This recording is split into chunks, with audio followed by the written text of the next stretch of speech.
evening, everybody. I'm Love Coach Scott Thomas, and it is Saturday Night Alive, the Global Peace Tribe. Welcome, everyone. I want to thank all the people that are watching us on Facebook and on YouTube, and I want to invite you, come on into our Zoom room. Tonight's show is going to be epic.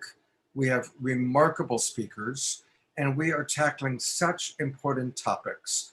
I'm sure that all of you know by now that a big report is supposed to be released. It's been mandated really to inform us, the public, of what the government knows about UFOs, or what they now call unidentified aerial phenomena, UAPs.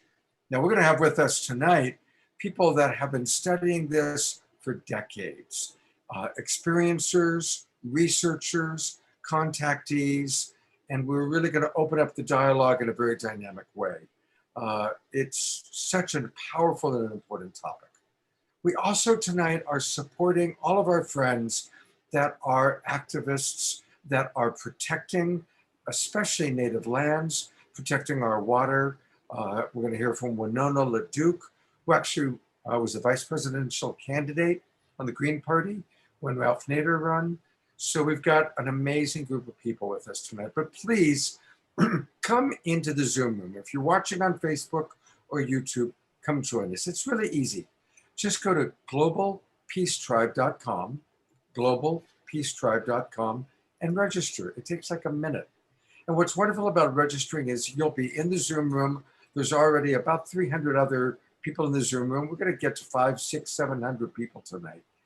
And that's where you can more easily interact with people like Alan Steinfeld, Mark Sims, John Martin, Clifford Mahudi, the Hertox, Preston. We've got a remarkable group of presenters. And when they're not presenting, you can chat with them, which is a pretty cool thing to do.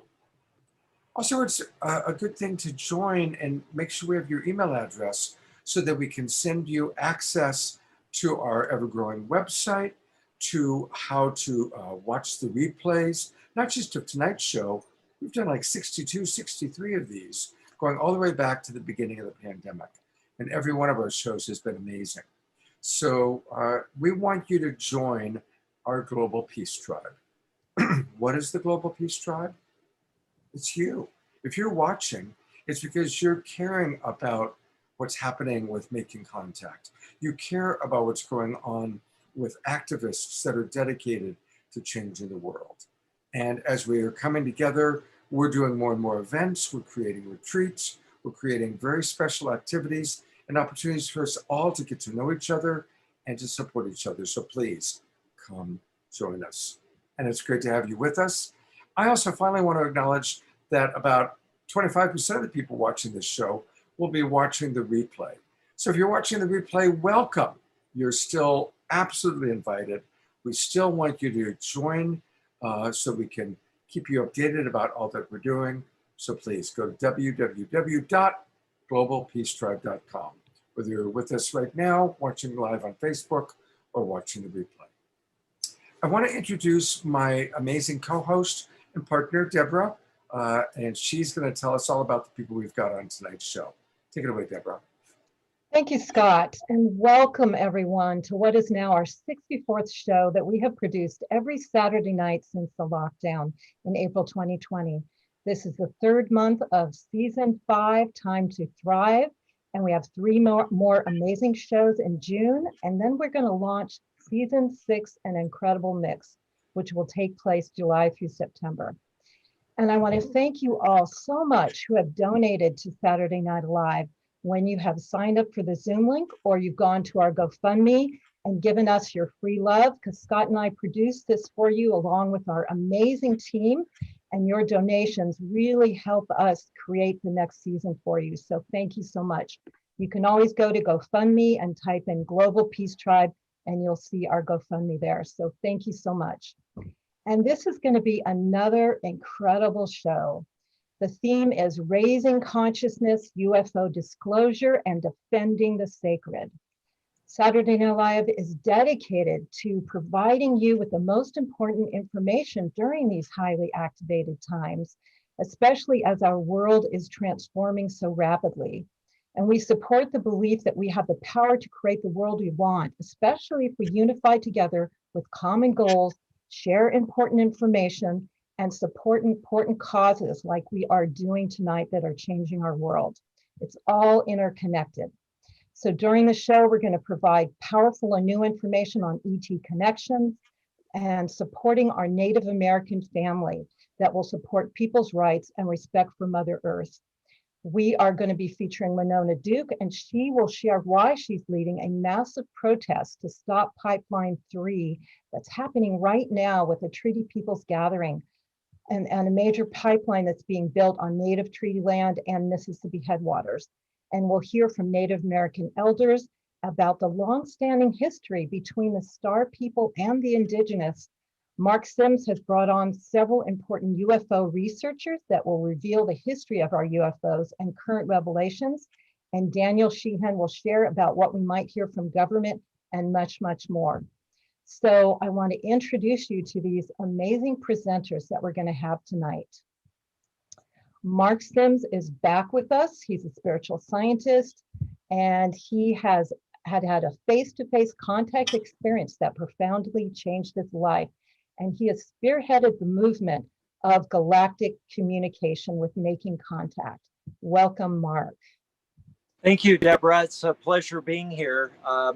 I'm on my way to Las Vegas to pick up Daniel Sheehan and his lovely wife, Sarah Nelson, from the airport. And then we go to Laughlin, and we'll be there all week, this week for the Laughlin UFO mega conference. And that's going to be a big conference after all the disclosure from Lou Elizondo and all the scuttlebutt from the aftermath of that. And Danny is, right on the front lines as Lou Elizondo's lawyer. And so he's got an update on things there that will be very exciting. So I'm going to be here just for a few minutes. I want to introduce Preston Dennett, it's such an honor to have him here on the show tonight. He is very, very well researched. He's written many books on this topic. He has a beat on this UFO and ET phenomenon unlike anybody else in the field. And we're just so honored to have you here, Preston. Mm-hmm. Thank you for coming. Hey, thanks, Mark. It's an honor. Yeah, this is awesome. An awesome event. You guys are doing important work. These are very exciting times. And it's time that everyone knows we are not alone. This is really good news for humanity. Yeah. Welcome, Preston. Thank you. And I also want to honor Winona LaDuke, who's going to be with us by video, because she is on the ground right now at the Treaty Peoples Gathering. She is a Harvard-educated economist, environmental activist, grandmother, and she is leading the cause for the Treaty Peoples Gathering. We're going to talk more about that later.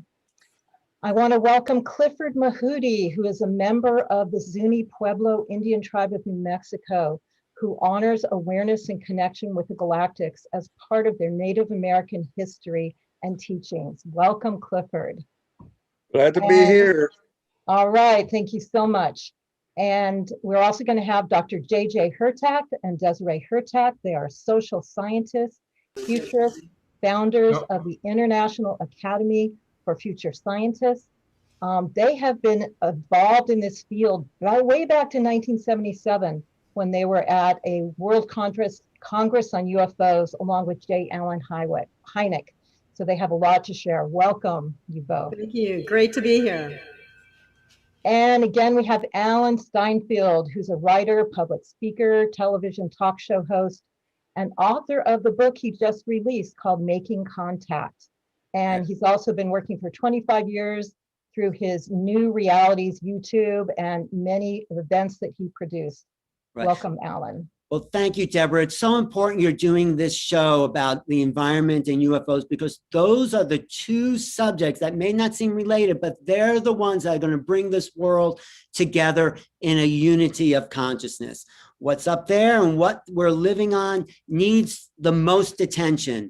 So this is bringing the world into balance, particularly this show. Thank you for doing it. Thank you, Alan.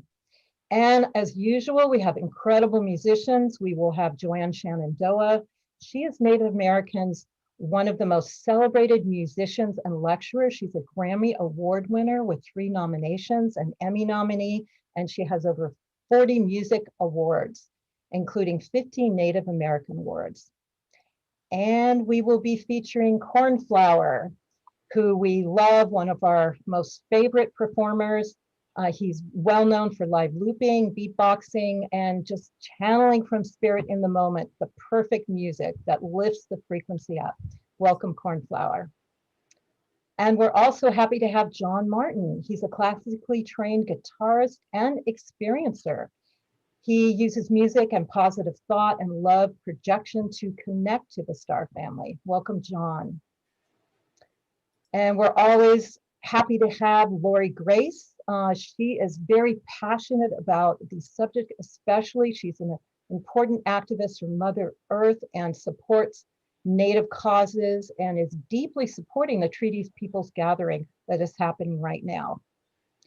And for fun and to lighten things up, we have magician Paul Draper.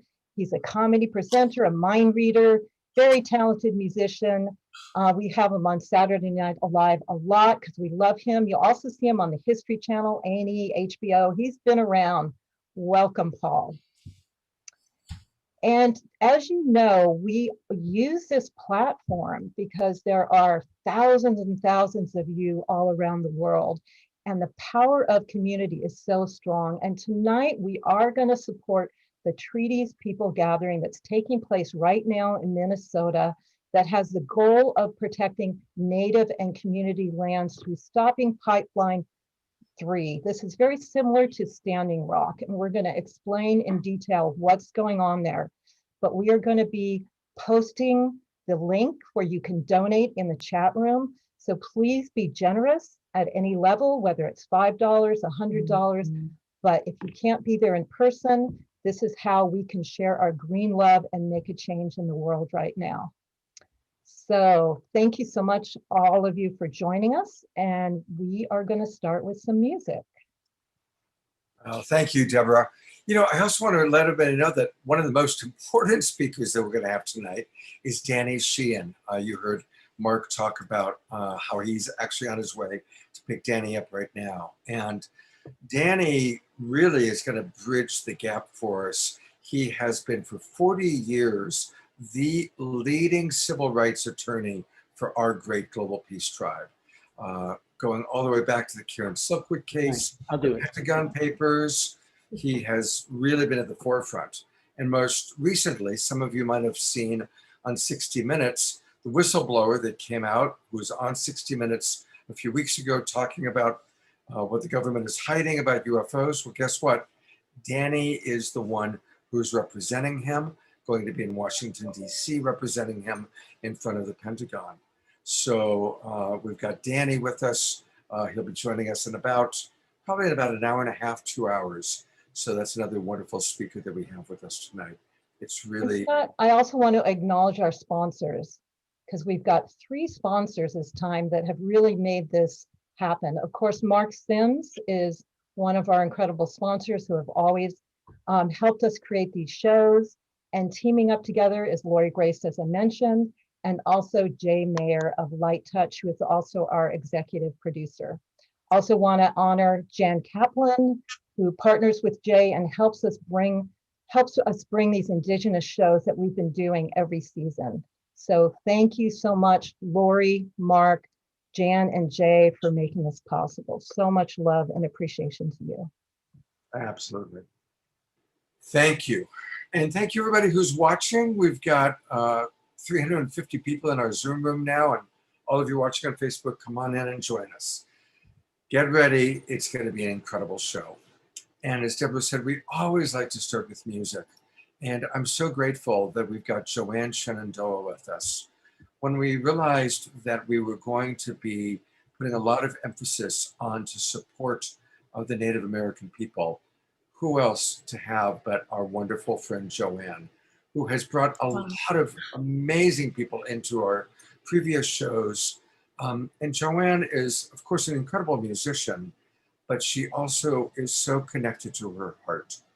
And so Joanne would love to hear what you have to say and If you want to share anything musically or verbally or both Yeah, of course. about this Oh, time. thank you.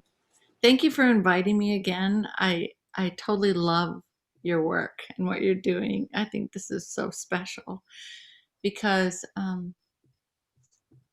I was on Ancient Aliens. I've had Morley Safer in my living room. I mean, I've had a wonderful life and amazing career in a lot of ways, not just for the financial benefits, but for uh, really finding the peace within. And that's what the Iroquois, the Haudenosaunee people are all about. And when there comes a point where you have to make a decision about the earth and all the blessings the earth has to give us, we have to give gratitude.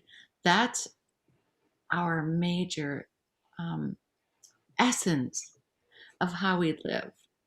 And so every day we give thanks. That's a major thing for us. And I think all Indigenous people around the world, I mean, all mothers want their children to get along, all grandmothers, doesn't matter how talented, smart, intelligent, or good looking, or whatever. It's just that we want all our children to have clean air, clean water, great food to eat, and to give back to the earth. So there's like just these small elements of the earth that are so like amazing because, we say, okay, take what you need from the earth, use all you take, give gratitude for what you have, and then leave the world in a better place than when you found it. So that's, such a beautiful message. And, I've been so blessed to have all these mentors in my life, from Houston Smith, who wrote the book on the world's religions. I've had the opportunity to sing for so many world religious leaders. And, I just believe in having earth balance, living in harmony and nature with each other and the natural world. That's like so key. When you see the miracle of the seeds, even when we play the rattle, it's has seeds in the rattle. So that's like calling all elements of nature to come together.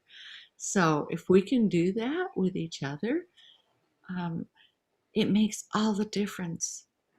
And our children and our grandchildren and their children and their children will continue to have the blessings of life. So with that, I guess I'll sing you a song. Is that okay? Yes, please.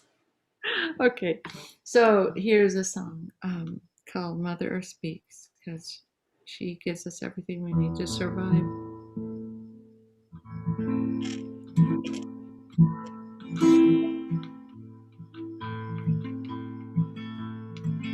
I shake, I shout,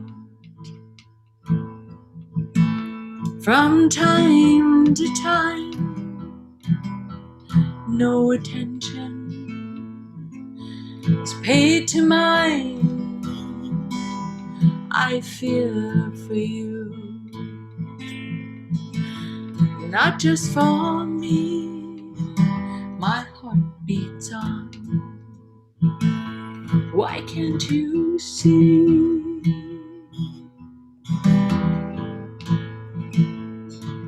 Don't steal my thunder, don't break my heart. I'm your mother, hear my beating heart, hear my beating heart.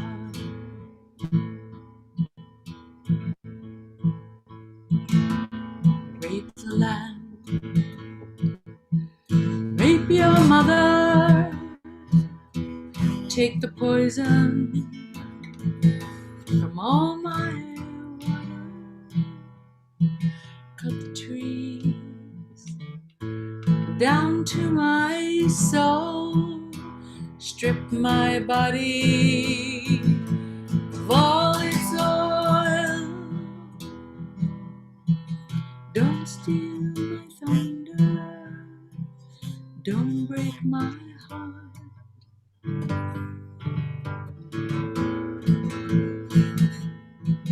Hear my beating heart. Oh. That is so beautiful. And it's just Thank you. such a lovely tone for us. Such a lovely tone. No Thank pun you. intended. You know, I want to encourage everybody to go to Joanne's official webpage. And she's so many things. She's an artist, an educator, a singer, even an actress. She's a narrator. She works with a lot of the major studios. There's so many things that Joanne is doing. You can learn all about that and catch some of her music by going to her website, and it's her name, Joanne, Joanne, Shenandoah, SHENANDOAH.com. And Joanne's going to be back with us in just a couple of weeks. So we're excited about that. Yeah, I'm a direct descendant of Chief Shenandoah 7 generations ago, who helped to save George Washington during the Revolutionary War. Yeah, we had the Peace Medal that was given. So it's an amazing legacy to be able to continue the educational aspect of life, because we have the Hiawatha Institute as well, which is phenomenal. We've been given sacred land, one of the most sacred sites of the Iroquois, and there's so many stories. And the song "Oh Shenandoah" was written after one of his daughters, as a matter of fact. But anyway, I'm really blessed to be on this show. Thank you for having me again. Joanne, we love you. Thank you for being with us, and stick around. You can enjoy what you have to see tonight. Thank you. All right, I am going to introduce Preston Dennett. He's a new friend to Saturday Night Alive, but has been in the UFO field for a very long time. He first started investigating the paranormal and UFOs in 1986. He discovered that family, friends, and co-workers were having very dramatic experiences. And since then, he has been absolutely diligent in studying this field. He's authored 26 books, over 100 articles about UFOs and the paranormal. He has a lot to say, a lot to share, a lot of experience, and we're very grateful to have you with us, Preston. Thank you, Scott. I'm very excited. Yeah. Actually, what I would like to talk about tonight, and I don't have a lot of time, so I'd just like to share some messages that were given to contactees by the ETs themselves. And one lady I interviewed, I call her Lynette. That's not her real name. She's a bit shy about coming forward, but she got a very interesting message. She's originally from Georgia, now lives in Maine. And initially, her encounters were quite frightening. They're not now. She feels the ETs are here to benefit everyone. And here's the message that they told her after actually healing her heart. What they told her is that, and I'll just quote the ETs directly. This is the ETs talking, gray ETs. You must tell people to stop eating animals. You must tell people you are all interconnected. The power of intention is real. Thought is real. If you don't stop putting out the greed and negativity you are putting out, you are going to kill your race. They kept repeating that. The power of intention is real. Thought is reality. You must pay attention because you are going to do what we did. According to Lynette, this was their main message, and they proceeded to tell her that due to the way we've treated our environment, we are going to be dealing with some big environmental changes. They particularly told her that we're going to have a lot of trouble with earthquakes, tornadoes, hurricanes, and disasters all across our planet. and gave her some very specific prophecies. They told her that Hurricane Katrina was nothing compared to what would be coming up. They also gave her more messages. They said that there are going to be more and more sightings across our planet. They said if people should start disappearing from our planet, it was because of them, and it is being done for the, quote, universal good. They told her they have been visiting our planet for a very long time, and that many of the visitations we've recorded as angelic was actually them. They said that they have intervened with our genetics to not improve not only the human race, but animals as well, and specifically dogs and cats. They enhanced their genetics to make them more relatable and more emotionally available to human beings. So they gave her all kinds of messages. And that's just one contactee. I know another contactee from Florida who was told that she needs to tell humanity that we must develop psychically, that this is crucial to our survival. This is what contactees are being told. Betty Andreasen, she's a very well-known contactee. The Gray she's in contact with, Kwasga, said directly, love is the answer for humankind. So I just want people to know that the ETs do have our best interests in mind. Do not buy into the fear. This is good news for humanity. They are healing us, they are warning us, and they are doing their best to wake us up to our own spiritual abilities. Thank you. Beautiful. Scott, you're muted, Scott. And You actually had a little more time, so you caught me a little bit off guard. Preston, since you do have a couple more minutes, you shared some pretty scary prophecies just then. Earlier, when we were in our Zoom room, you were talking about your confidence about how the ETs that are here, even the Greys, are benevolent, that they're here for our benefit. And I'd love to just get a sense of some of the numbers, like you had mentioned how many people you've actually worked with that have had healing and positive loving experiences. If you could just give us a little summary of that, please. Yeah, I thought a lot of people within my own circle of family, friends, and coworkers who are having encounters. There's a quote from J. Allen Hynek that 1 in 40 people have had an onboard experience. And the Roper organization, a polling organization, found 1 in 50. I've talked to many hundreds of people who've had contact experience. And I will say not every single experience is friendly. People have had traumatic experiences and negative experiences. But by and large, most people that I've spoken with, even those who have had initially some very scary experiences, feel that this is a very positive phenomena. One gentleman I spoke with, who was a Navy medic, his name is Kevin Kamen. He was taken from his Navy ship on board a craft where he met 15-foot tall praying mantis ETs who told him that it was our messing around with nuclear power that caused what they call a countdown clock. And they gave this same message, warnings of widespread environmental changes. It's really, really time for us to pay attention to this planet. This is why this pipeline thing is so important. So yeah, it's all about the environment. Beautiful. Thank you so much, Preston. Thank you. Stick around. We're going to hear from Preston a little bit more later on during our roundtable discussion. You know, I want to acknowledge that Jay Mayer, our executive producer, has for a long time been talking about the correlation between nuclear testing and earthquakes and hurricanes. And we're going to hear from Jay a little bit later on today.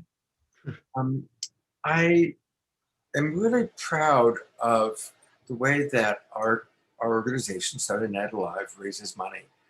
We've raised well over $75,000 since we started doing these broadcasts.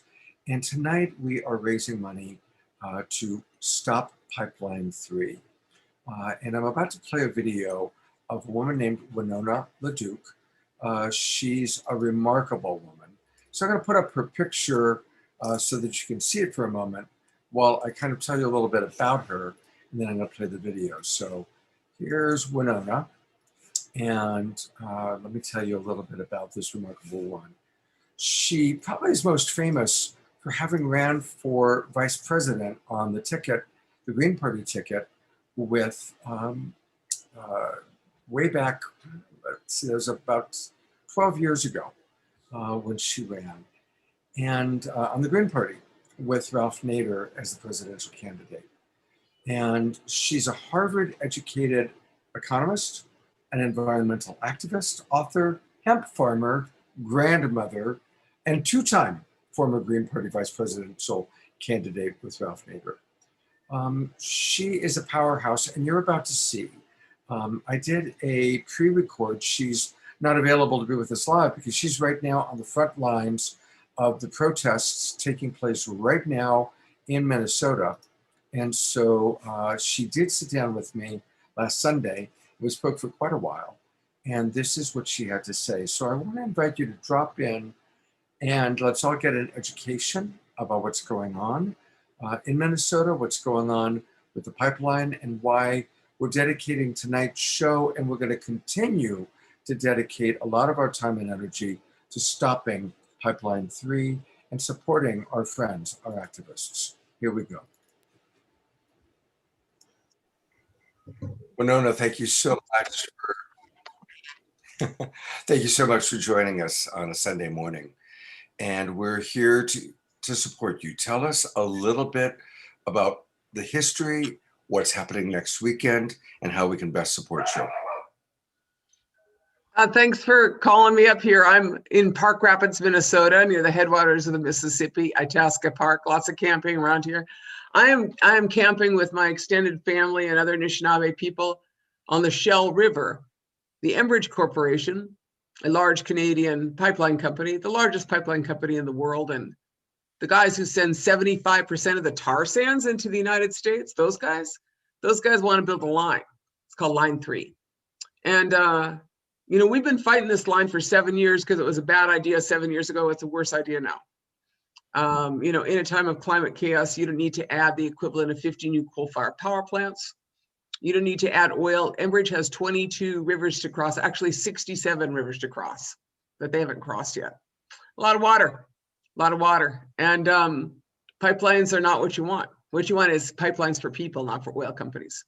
Kind of a simple thing. And I think that, you know, some of your people are in California, you know, we got all kind of old pipes from fossil fuel companies blowing up everywhere. And what we need is those fixed. And we need these companies to be companies that clean up their mess and not leave us with those mess. You know, so Enbridge has been trying to push this line through, and our tribes are suing. The state of Minnesota is suing to try to stop it, and our organization is. And yet they are marching ahead as we are in court. And they are marching ahead with this full force of unfurling 4,300 workers, northern Minnesota, scary as could be. And then the other problems with this are, you know, aside from the fact that we should move beyond our oil addictions, we'll talk about all this stuff later. The other problems is that, you know, you have a rogue Canadian corporation. Well, a couple things. One is now's not the time for new pipeline projects. We just saw the Keystone XL get canceled, right? Constitution pipeline didn't happen. And the Jordan Cove pipeline, that'd be the Oregon pipeline project. That didn't happen either because it's the end of the party.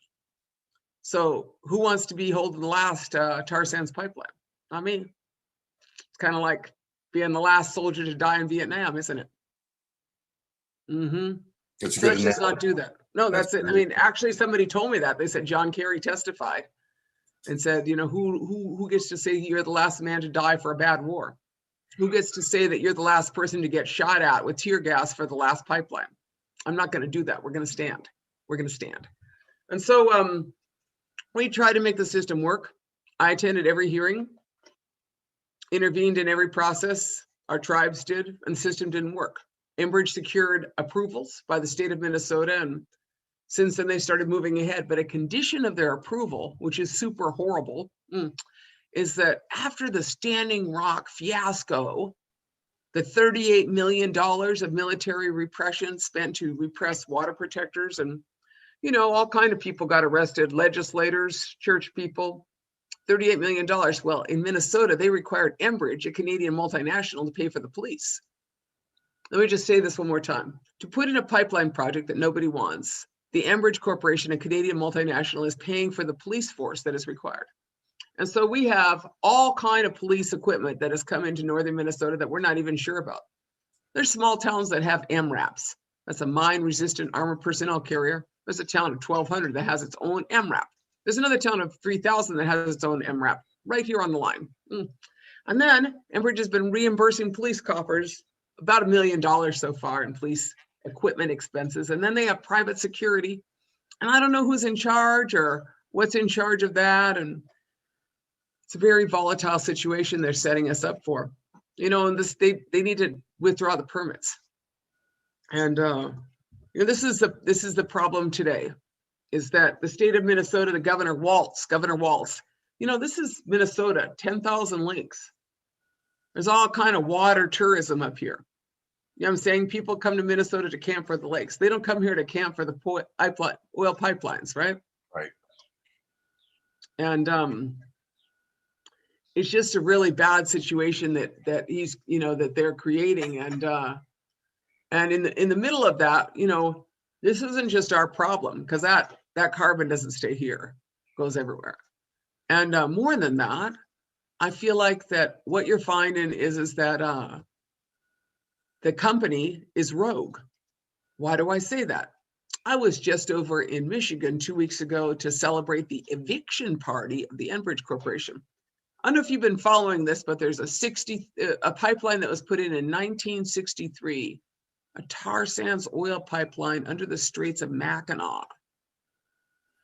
And 63, that's, you know, I'm 61, gonna be 62. So that's a pretty dang old pipeline, right?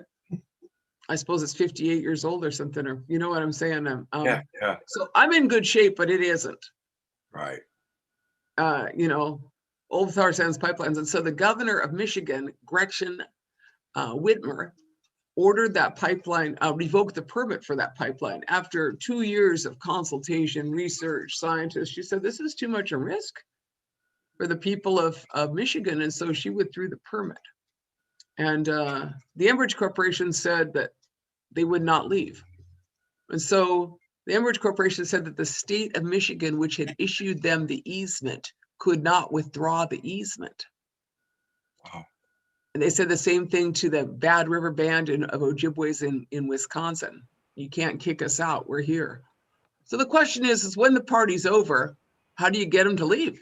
Right. And that is not a Minnesota problem, that's a national problem. Yeah.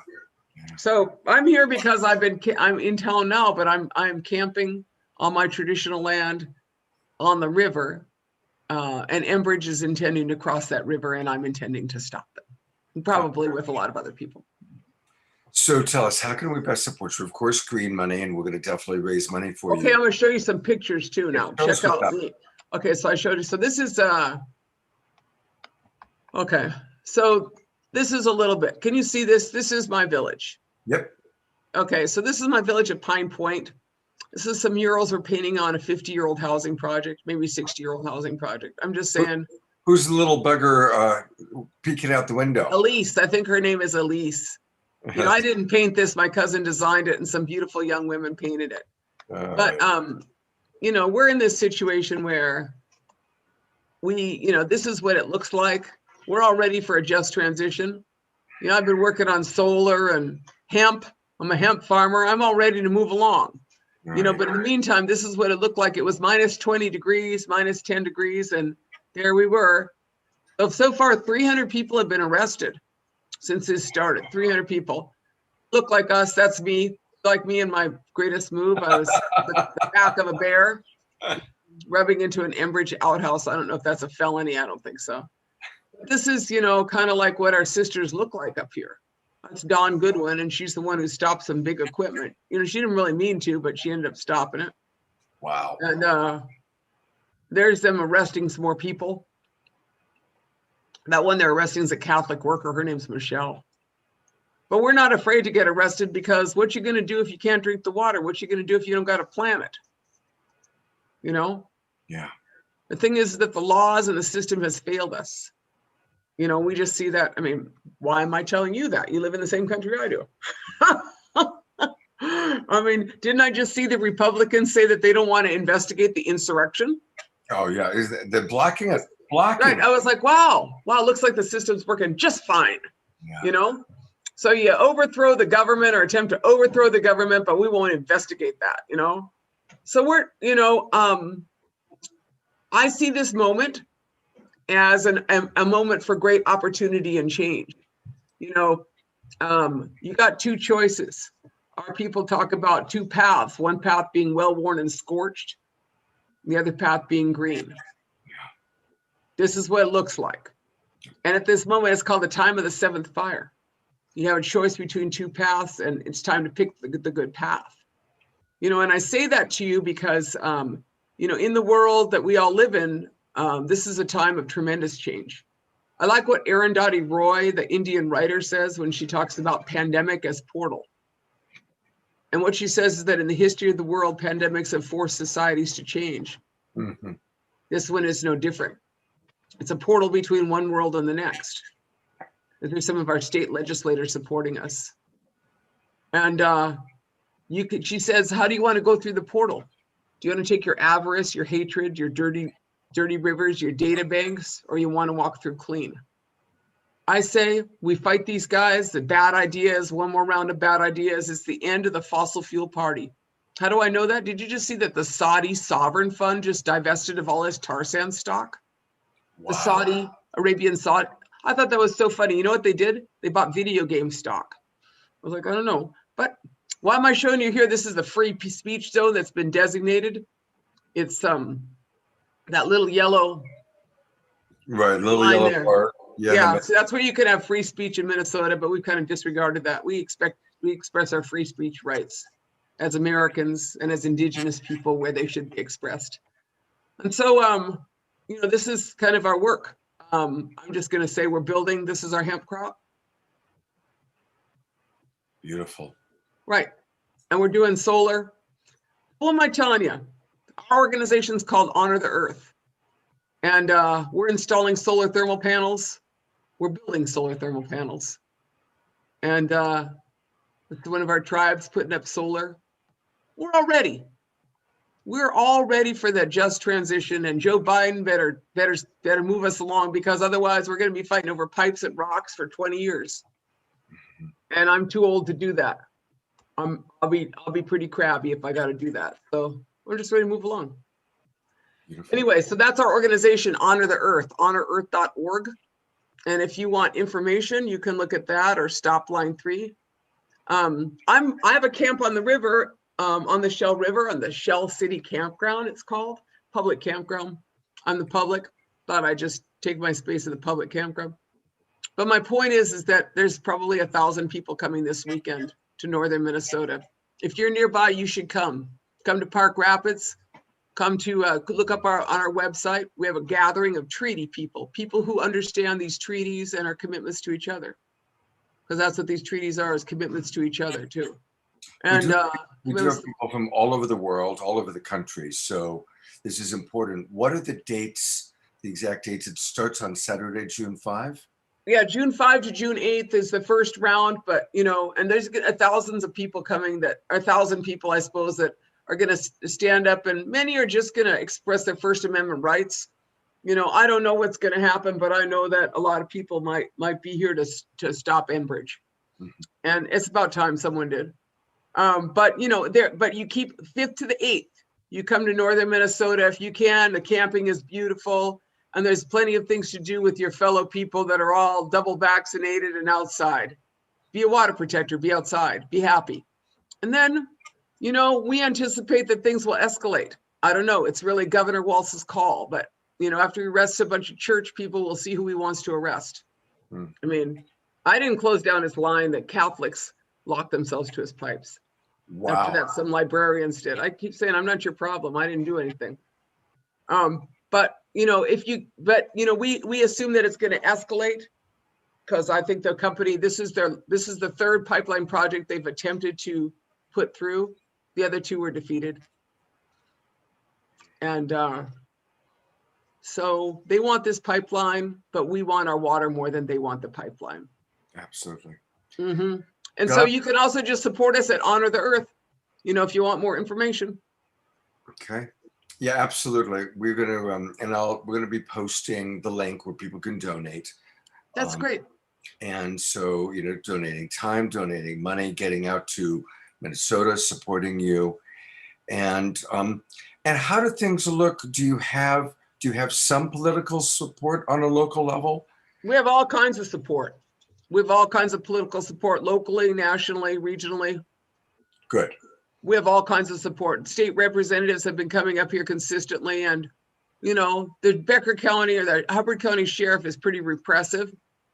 But we'll see, because I think that he's exceeded his authority on a number of occasions. So we'll see how the Attorney General looks upon that behavior of the police and the multinationals up here. All right.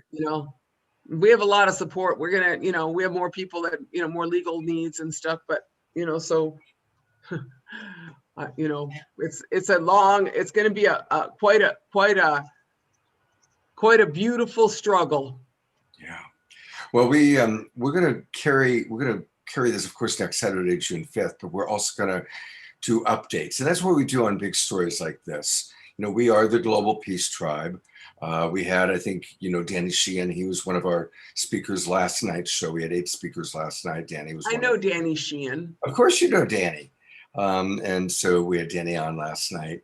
And we're all about the same thing, really supporting the change. And we've had so many people of different spiritual persuasions who have shared. I'm going to come back to seeing the full you.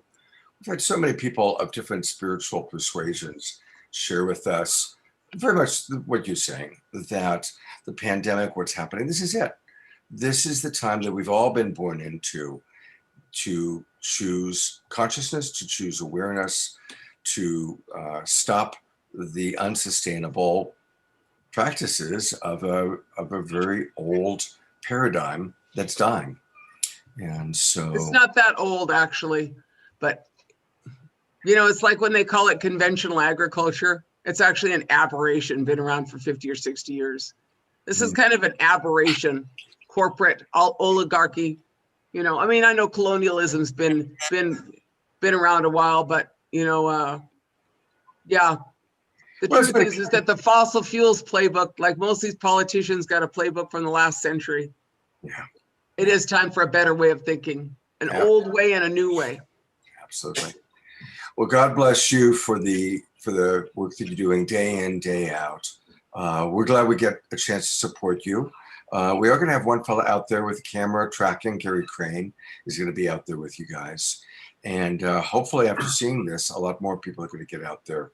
We are going to also send out, we have an email list of 80,000 that we're going to send out a note letting everybody know about this. So we're going to do our best to bang our drum and support you. And God bless you, and God bless all the people who are standing with you for what's right here. Thank you very much. Thank you so much.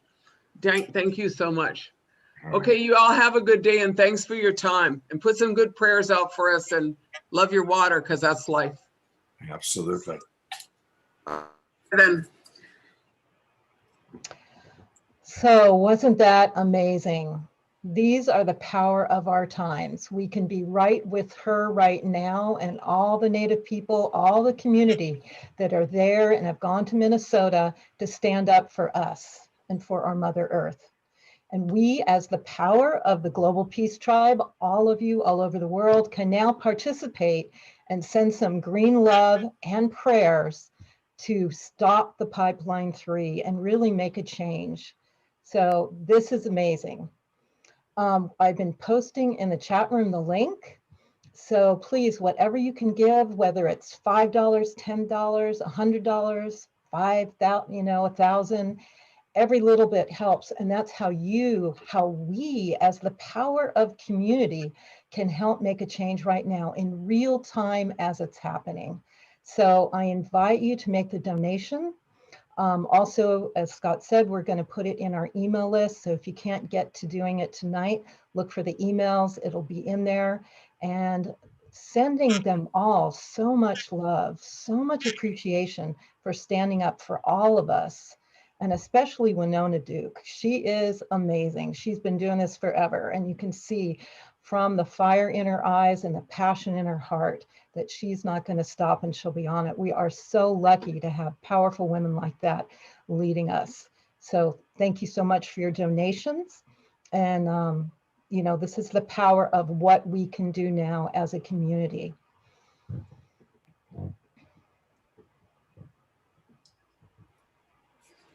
All right. And so we always have wonderful music, usually right after we've asked for money to be raised. And we are so grateful to have our beloved brother Cornflower with us. He's, of course, one of our most popular musicians. We will tell you a little bit after he plays about what he's going to be doing with us tomorrow night. Cornflower, what do you got for us tonight?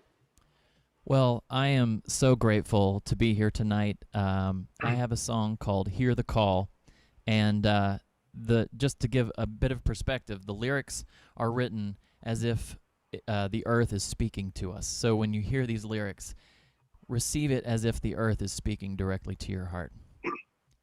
So here we go. Hope you enjoy it. Thank you.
Beautiful brother Cornflower. Thank you so much for that perfect message, perfect music.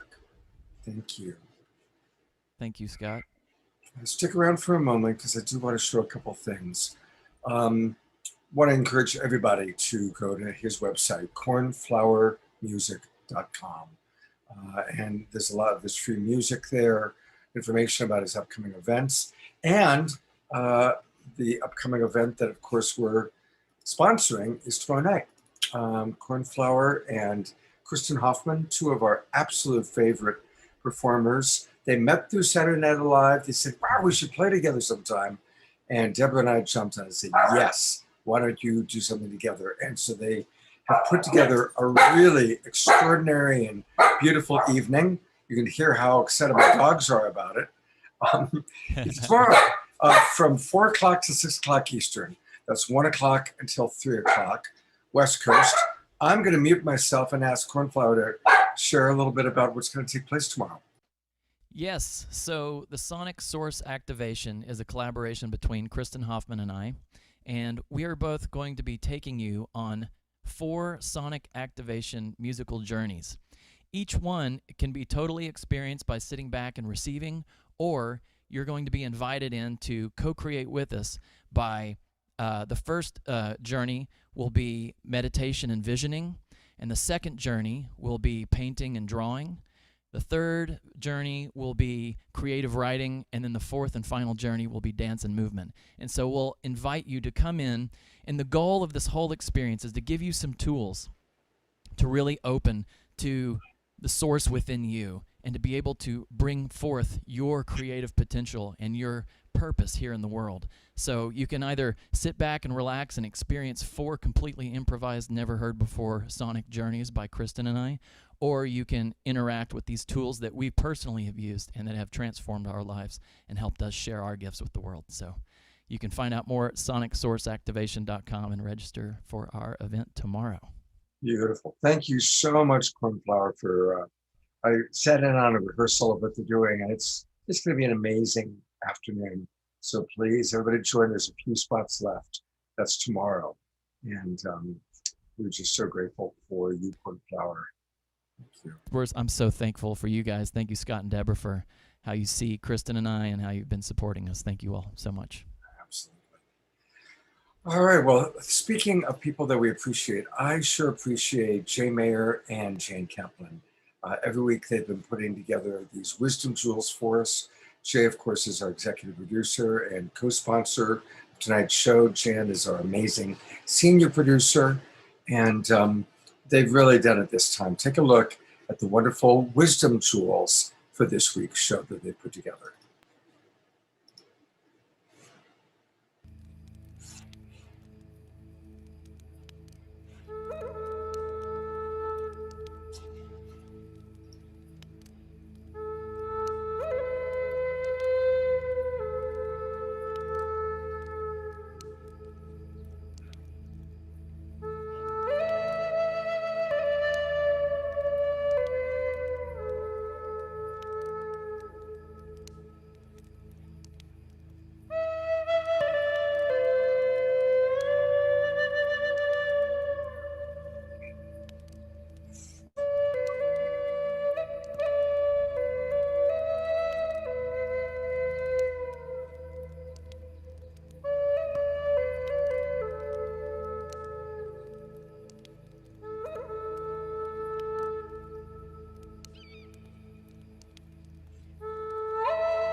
Thank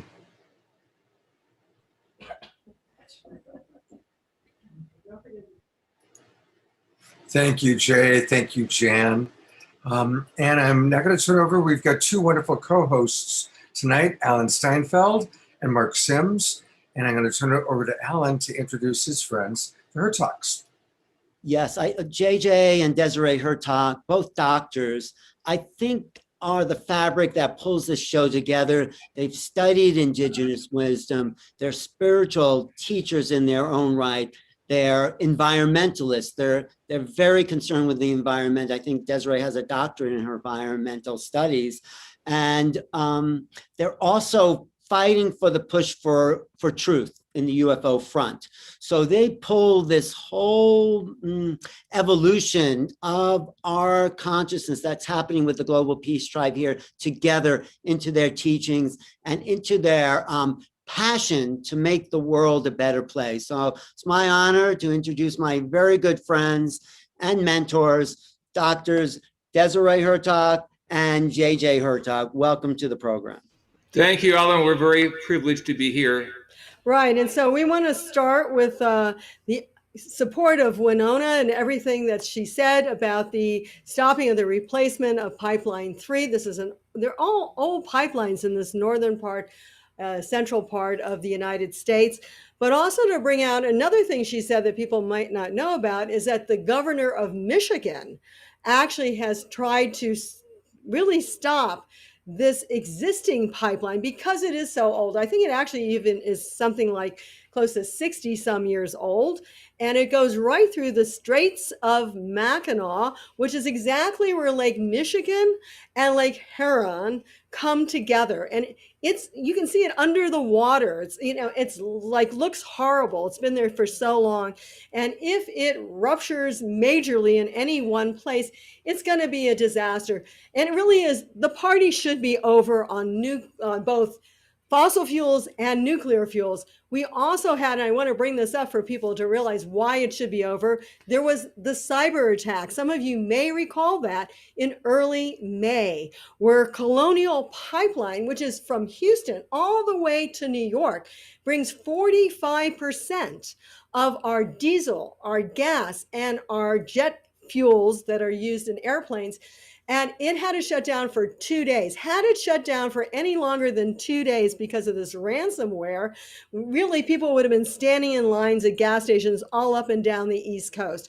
So really, it's time to shift. It's time to get away both from fossil fuels as well as nuclear. And yes, the ET technologies have continually shown up over silos and neutralize them throughout the northern part of the United States, as well in places like Bentwaters in a joint base in Britain. They actually neutralize the nuclear weapons. They are giving us ongoing warnings. The Academy has supported renewable energy technology for more than 30 years, particularly hydrogen, solar, wind, and geothermal. I spent many years in Brazil consulting with specialists who were interested in preventing deforestation. What we see now with the tropical air conversion currents even causing problems here in the southwest of the United States. So this is very important. We were able to talk to the elders. In fact, I'm wearing a teaching belt from the Shavanti Nation. Desiree and I were made honorary chiefs. We prayed with them using the ancient Hebrew, the Aramaic, their languages. And there were many signs that we saw, including spherical spheres of light that would pass through the villages. It's interesting that in 1986, when I was in Brazil, a whole flotilla of spaceships appeared over São José dos Campos in southern Brazil, bringing attention to an undisclosed nuclear facility that was being built. Even NASA did not have knowledge of this.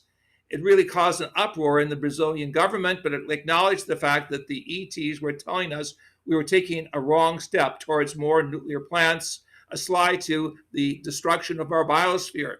So I want to point out it's very important that we, yes, be activists, but also be spiritualists and understanding there is a divine language that we can use. The ancients understood this. We are now coming into a whole new reality where we're going to be able to use a cosmic, so we say, vibratory language system that we see in the sacred geometries that have appeared in sky, areas over sacred areas. I want to talk a little bit more about technology because we believe that's one of the reasons why we're not going to have full disclosure. First of all, in terms of support for what's our next phase if we get rid of fossil fuels, we've supported hydrogen since the late 1970s, 1980s. We've actually in the 80s drove in a Mercedes-Benz run by hydrogen fuel. Green hydrogen is an amazing technology, totally clean. I think it's what the extraterrestrials really want us to move into for the next level of technology. And even the ancients, we wrote a book entitled Giza's Industrial Complex, and we show pictures of artifacts and structures that suggest the Egyptians were able to use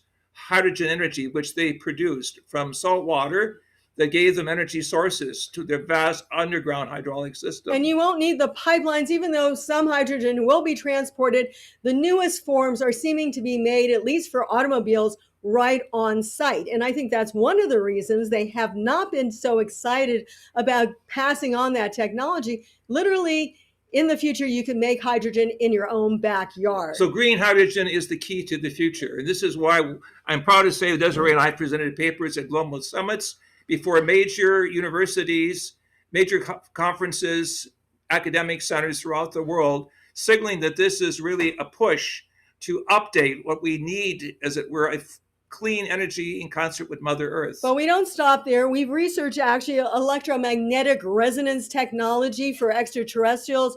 We've looked at zero-point technology and even the popular pulse technology that some military has used. We think that that actually maybe came from some extraterrestrial technology.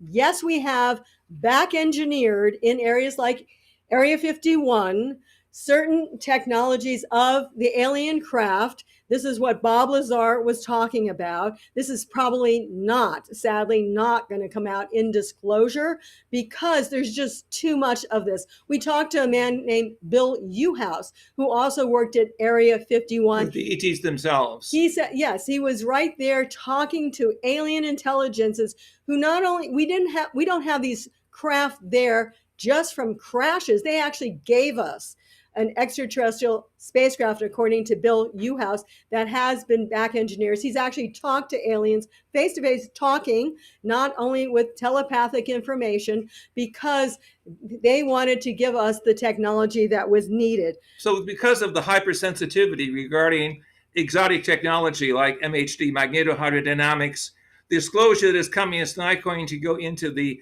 more sophisticated areas. What we're saying is it will be centered around the 2004 event, which ironically was mentioned in the Keys of Enoch, which we published in 1973, that said in the year 2004, there would be a recognition of intelligence coming from the oceans that would mark a water line of worldwide global understanding of the ET presence. This has come to pass.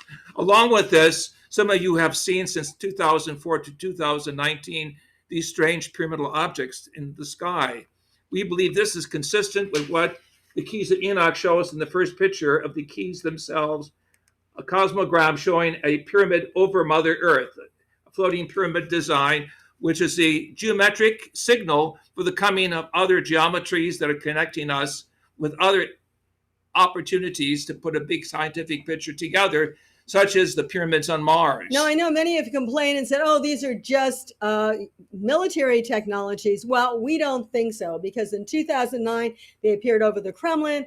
In 2018, they appeared over the Pentagon, and Jaime Maussan has investigated 4 different people who actually saw this. So it's not just a phenomena on camera. And you have, of course, Jeremy Corbell in 2019. So there's more and more of this. They are coming to talk to us, even if the governments don't want to listen. And I think that's the next phase. But these pyramids are interesting. I just want to say a few closing words here, and that is that there's pyramid temples around the world. Wouldn't it be interesting if the ancients had seen that technology and mimicked it? You have it in, of course, Egypt. You have it in the Mayans. But what is unique about them is they point to Orion. Threshold to the super universe. Right, from the King's Chamber in the Great Pyramid. And most of the sacred areas throughout the world are aligned with the belt of Orion. And also, we'll say Sirius is one of the star pointers from the Queen's Chamber in the Egyptian Great Pyramid. And the Mayans had similar things also with the Pleiades. Connected with inner consciousness development. And what's very interesting is the Lakota people, who started, of course, the whole thing with the Keystone Pipeline, actually have acknowledged the fact that they have something called Te Yam Ni, which is a huge constellation cluster they acknowledge, with the Pleiades as the head, the 3 stars in the belt of Orion as the spinal column or part of the body, and Sirius as the tail. You can't tell me that the Mayans, the Lakota, and many other places like the Egyptians all acknowledge these star constellations because they mean nothing. They're interesting in the sky. No, we have been in contact with these levels of intelligence. And the indigenous heritage is thus the middle ground of a map, pulling science and traditional religion into a higher synthesis. We are at a time of an information synthesis, and we ask that everyone who's watching us understand the prayers, the sacred words and mantras that have come down throughout history, particularly in the Western traditions, where we reach to the divine source for divine intervention. This is very important, that we go beyond the ETs to the extracelestials to the ultra-terrestrials, and recognize in the tree of life that we must look at a holistic picture, a divine cosmic family that is reaching out to us. Therefore, the Keys of Enoch celebrates the ancient points of contact, the knowledge of the pyramids, the declassified pictures of pyramids on Mars, the reality that these structures are appearing in the sky as a geometric blueprint of our evolutionary unfoldment. Ultimately, it is the highest source of all sources to be one with the divine mind. And it's really up to us to wake up and not wait for the governments. We hope they'll come out with more and more information, at least back to 2004, but it's really all about... In our work with the Shavanti, is interesting. Yod-Heh-Vod-Heh, which was the divine name in the ancient Hebrew Aramaic, is a name that they resonated with in their contact experiences. And so we ask all of you to think of the divine names, the divine language, as a synthesis between science, consciousness, and the future. We thank you. Thank you so much.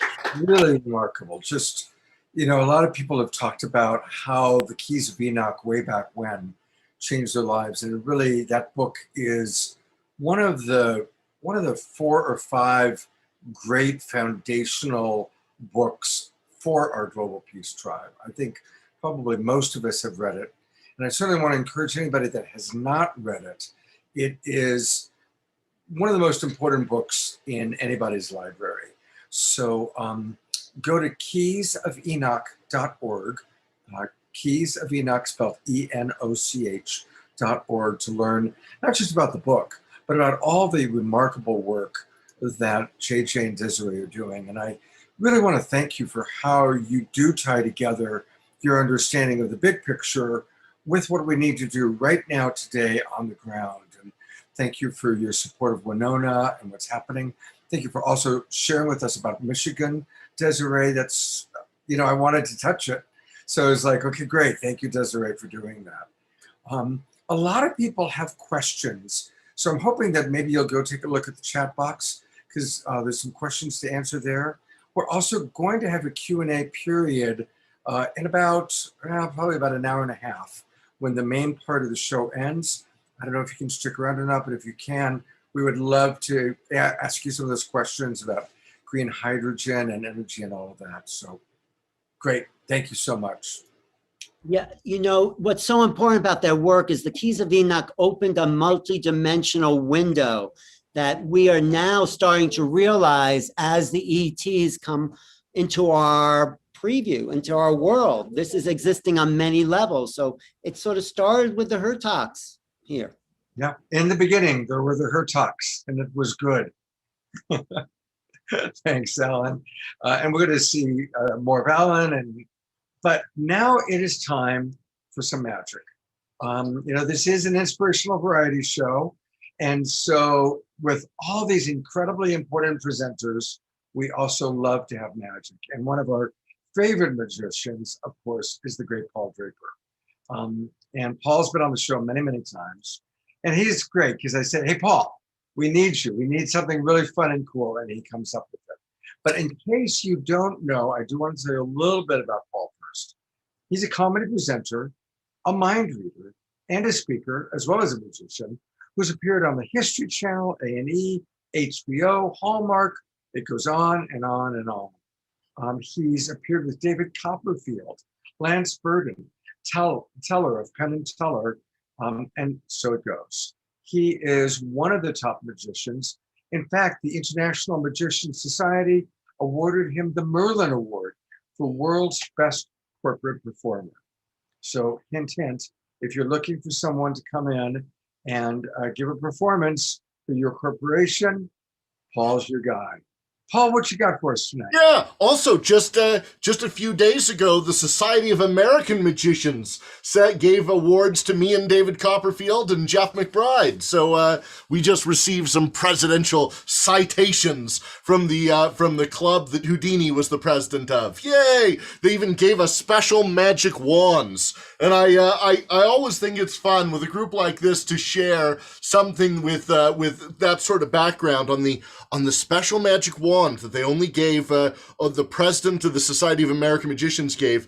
They put 5 dashes, 3 dashes, and 1 dash, all prime numbers, because we are one unified people on Earth. The terms for the Society of American Magicians are magic, unity, and might, of which each of those words has 5 letters. Together they make 9. With the magician, it's 10, and that's my new magic wand. Copperfield and McBride got matching ones. So, time to share a little magic. I also like sharing fun things. Share a little magic. Okay.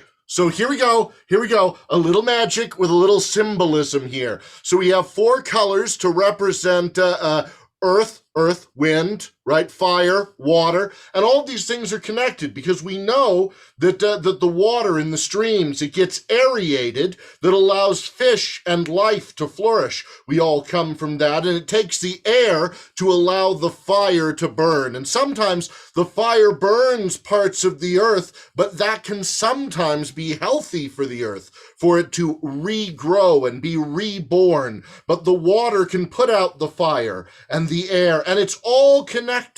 All pieces of the earth and us, we are all connected. And when they run these pipelines through the earth, like this centerpiece right here, suddenly that sometimes can make things be broken. And when the pipeline is broken, then sometimes that destroys parts of the earth. And when the earth gets destroyed, eventually the earth will win. Eventually the earth will destroy all things and come back. But we don't want that to happen. Instead, we want to work together and be in harmony by making sure that the earth still works and the pipelines don't break. And certainly, we don't want those pipelines going through our most beautiful cultural heritage lands and the places where people pray and worship and live and drink and eat. We need to find new ways. I've loved hearing people talk about that throughout this, and that we continue to fight. So I would like to share some magic with you. I need someone to help me. You said maybe one of the panelists would come on and help me. Who wants to help? Where's Jan? Where's the lovely Jan? Gonna help? There's Jan. Okay, here she comes. Can we go spotlight Janice? Janice, I have some Avenger playing cards. They're as close as I can get today to UFO playing cards. They go up into space and fight. It's fiction, the Avengers. But have you seen any of the Avengers movies? Yeah, well, I probably, yeah. I mean, the Spider-Mans and the Iron Mans and all these different characters. So I picked these up. They're Avenger playing cards. That's a Scarlet Witch right there. So what I'll do, I'm going to take and shuffle them up, and I'll go through the cards. I'm going to go through, and I want you to say stop whenever you want. I'm going to pull off some cards. And anytime you want, I have a prediction right here. Anytime you want, say stop, and I will give you the very next card that I have not seen. Tell me when to stop. Stop. The very next card. Right now, the very next card. Yes. You look at it, remember it. Remember the color, the number, the suit, the character if you can. Okay. Prediction right here. I'll set it right back down. Right there. The prediction right here. My prediction of the cards you would pick is Ant-Man. Did you get? I guess that's who it was. Was it Ant-Man? Put it in the chat. Was it Ant-Man? It was the guy with the hair. Let's see. The guy with the was it the Jack of Spades? Was that your card? It was. Right. It and right was. That was him. Arrow. Do you see him right on the tip of the arrow? Oh yeah. That's Ant-Man on the tip of the arrow. Oh, give her a round of applause. The fun thing is, thank you. You got me. We all have to be at the tip of the arrow right now. We all have to be that point that's making the world better, that's going and fighting the good fight to make it better. Thank you, Janice, for helping me out with that. I have another piece of magic, a piece of magic based in a little bit of the history, because we're all interested in science and history, the history of rockets, the illustrated history of rockets, Ready? I want you to remember, I mean, I went to space camp when I was little, so I loved this stuff. So we had the bumper rocket, you remember that? And then there's the Mercury rocket, the Soyuz rocket, the Saturn V, the Houston rockets, they count. The rocket booster, that's the shuttle system. The Long March rocket, Johnny rockets, delicious, unless we heed the warning of the aliens and no longer eat meat. Right here we have the Falcon Heavy, you get the Rockettes, all of them. But the interesting thing about this is in space, there isn't an up, there isn't a down, there isn't a right or a left. It's always strange to me in Star Trek where the spaceships meet perfectly together, face to face, as if there's gravity in space. Because we can turn this upside down, and just like that, the rockets are still going all in the right direction. Every single, even the basketball players in the right direction. But what's really strange, as opposed to the the band that can only go in one direction. Okay, so we have just like this. There's the back, there's the front. Even if we turn it on its side, in space, there is no up, there is no down. Every single rocket is going the absolute right direction. Oh, just silly, just for fun. Thanks for letting me share a little of that. Well, I'm excited for all the lessons that we're learning today. I love the idea that we're all working together to make the world a better place, that we're listening for messages from everywhere that we are. There's that famous proverb that says a wise man is one who can see a full-grown tree inside of an itty-bitty little seed. An acorn doesn't despair because it's not a full-grown tree. It's an acorn, perfect in its possibilities. Within it is everything that it needs to succeed, as long as it has the right amount of sunlight and water and earth and room to grow. And it's our job to make it possible that our earth continues to grow and that we are the caretakers of this place that we're on, this little blue marble in space, to keep it safe. And like that great quote we saw from Chief Sitting Bull, to build the world not for ourselves, not to see what we can take, but to build a world that's better for our children. So it's been a great message, and I'm excited to share some more magic with you in just a little bit. Thank you. Thank you, Paul. And just want to remind everybody that you can learn all about Paul and hire him for your party or your corporate event. PaulDraper.com. That looks just like me about 3 years ago. He's a little better looking, but close. Hey, I want to say one other thing about Paul. Every day he donates time to a worthy organization. It might be a nonprofit, it might be a senior citizen home, it might be an elementary school. So I just really want to thank you, Paul, for just that big, great heart of yours. Every single day since March 20th of last year, I've donated one show a day to Title I schools, children's hospitals, shelters, homeless shelters, women's shelters, and fundraisers for charities. I've done it also for several members of this community who have reached out to me. So if you have an organization that you care about, I'm happy to offer free Zoom shows to make the world better. PaulDraper.com. See you in a little bit. Bye. Isn't he just the best? Huh? God, I want to be Paul Draper in my next lifetime. I also we're going to hear from Clifford Mahooty in a moment. But before we do that, I want to play a really beautiful message from Jay Mayer, our executive producer and one of the co-sponsors of the show. And this is a very from the heart message that Jay recorded for us. Hi, it's Jay Mayer, executive producer for Saturday Night Alive, broadcasting live from Hawaii. And what's happening with the Native Americans affects us all. It always has affected us all. There's was an opportunity for America, for our ancestors, for the history of this country to have done right by the Native Americans. We could have honored all of our treaties with them, and we could have made friends and kept our word. And if we had, the cities would not have been devastated by drug addiction and crime and poverty. You know, these are things what happens not through right action, but through lack of integrity. And our word is important. It's very important. And America has done,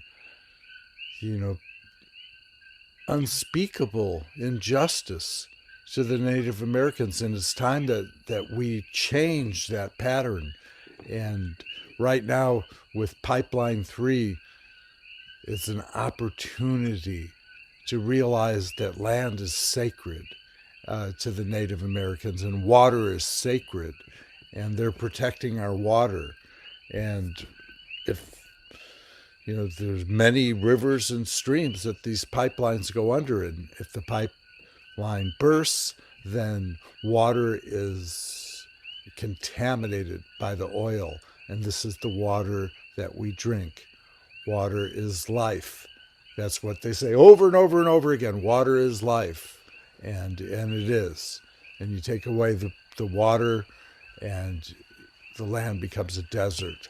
And you take away all the water and everything dies. So we need water, and we need the Native Americans to help us to get connected again to our inner nature, into who we are as our connection with the earth. And we can do this, and it's really important. And the time is right now.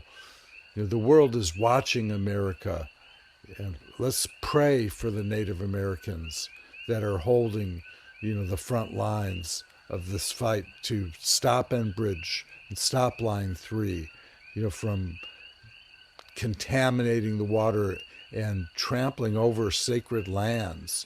When we make a contract forever, with Native Americans, and we don't have the right just at will. I mean, we do things, but that doesn't mean that it's legal, to break our word and our oaths and our contracts. Thank you. Jay Mayer. Thank you, Jay. Thank you. Thank you for the wonderful ways that you support the world, support Saturday Night Alive. And again, Jay is one of our co-sponsors tonight, along with Mark Sims and Lori Grace. And we'll be hearing from Mark, and we'll be hearing from Lori later on in the show. I want to take this opportunity to introduce Clifford Mahooty.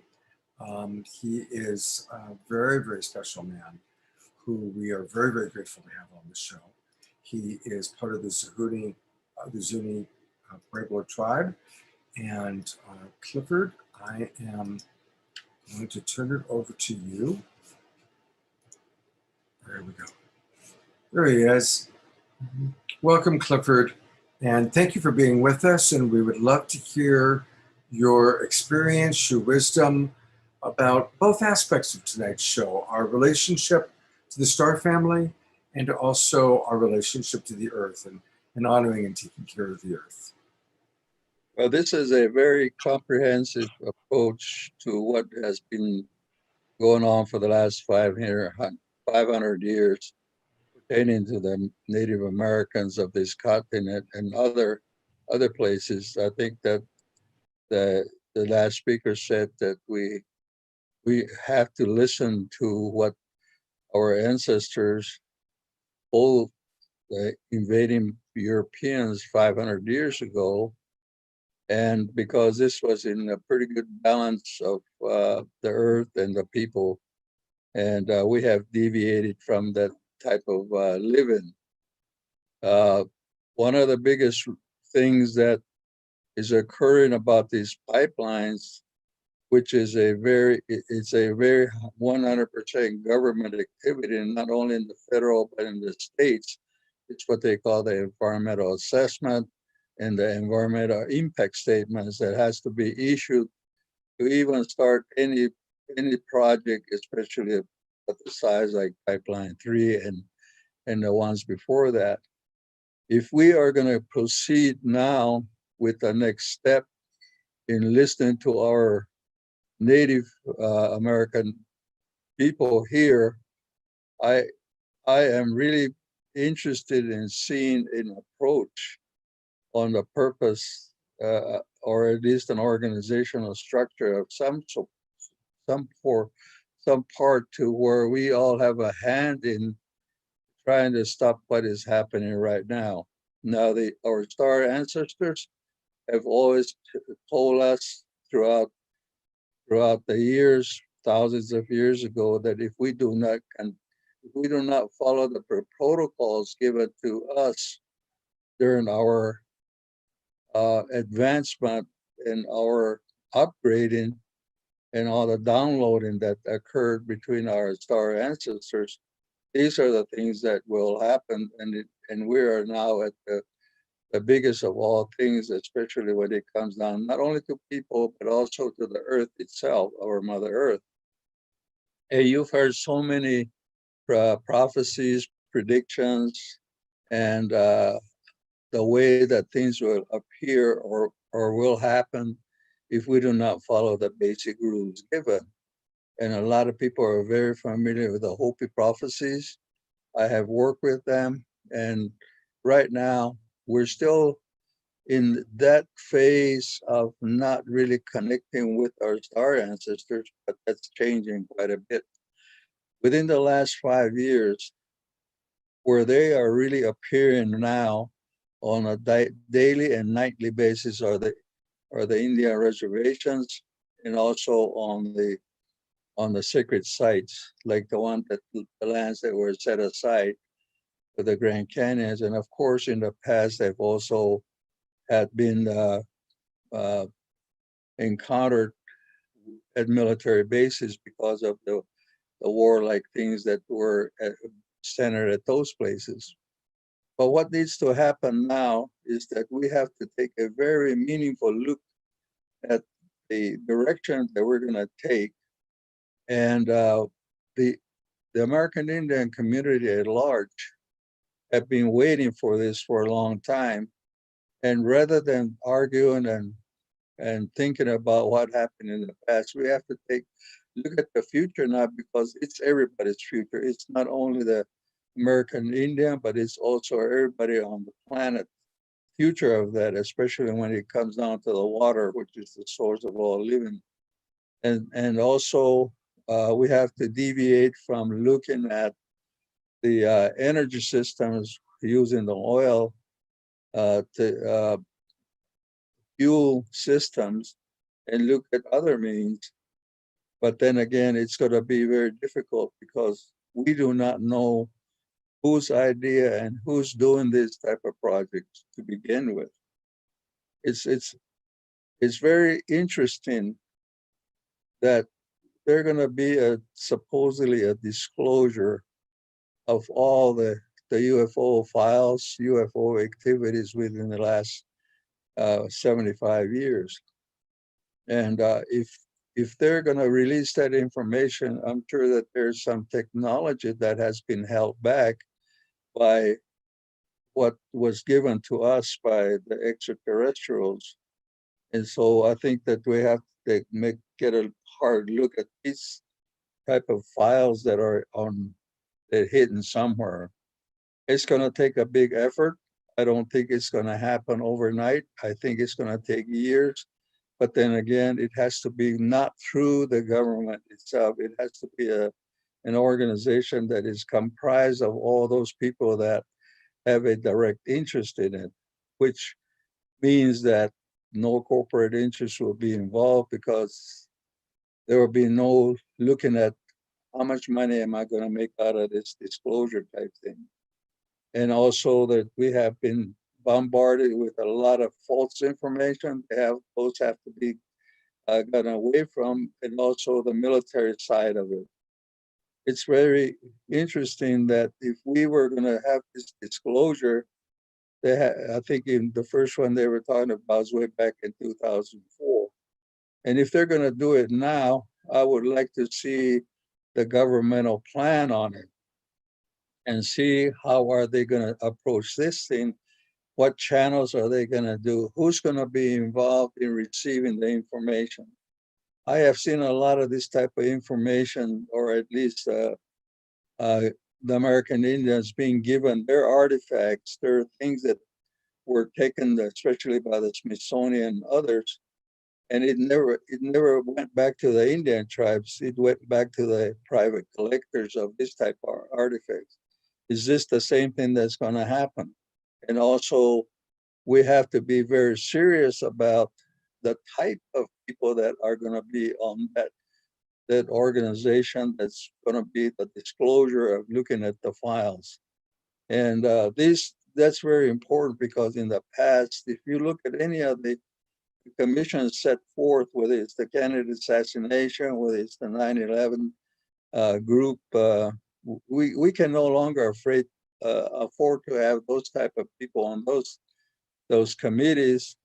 We got to have the right people on those committees, and the biggest portion would be American Indian community, especially when it comes down to UFOs and extraterrestrials, because we have our ancestors have always been in contact with them.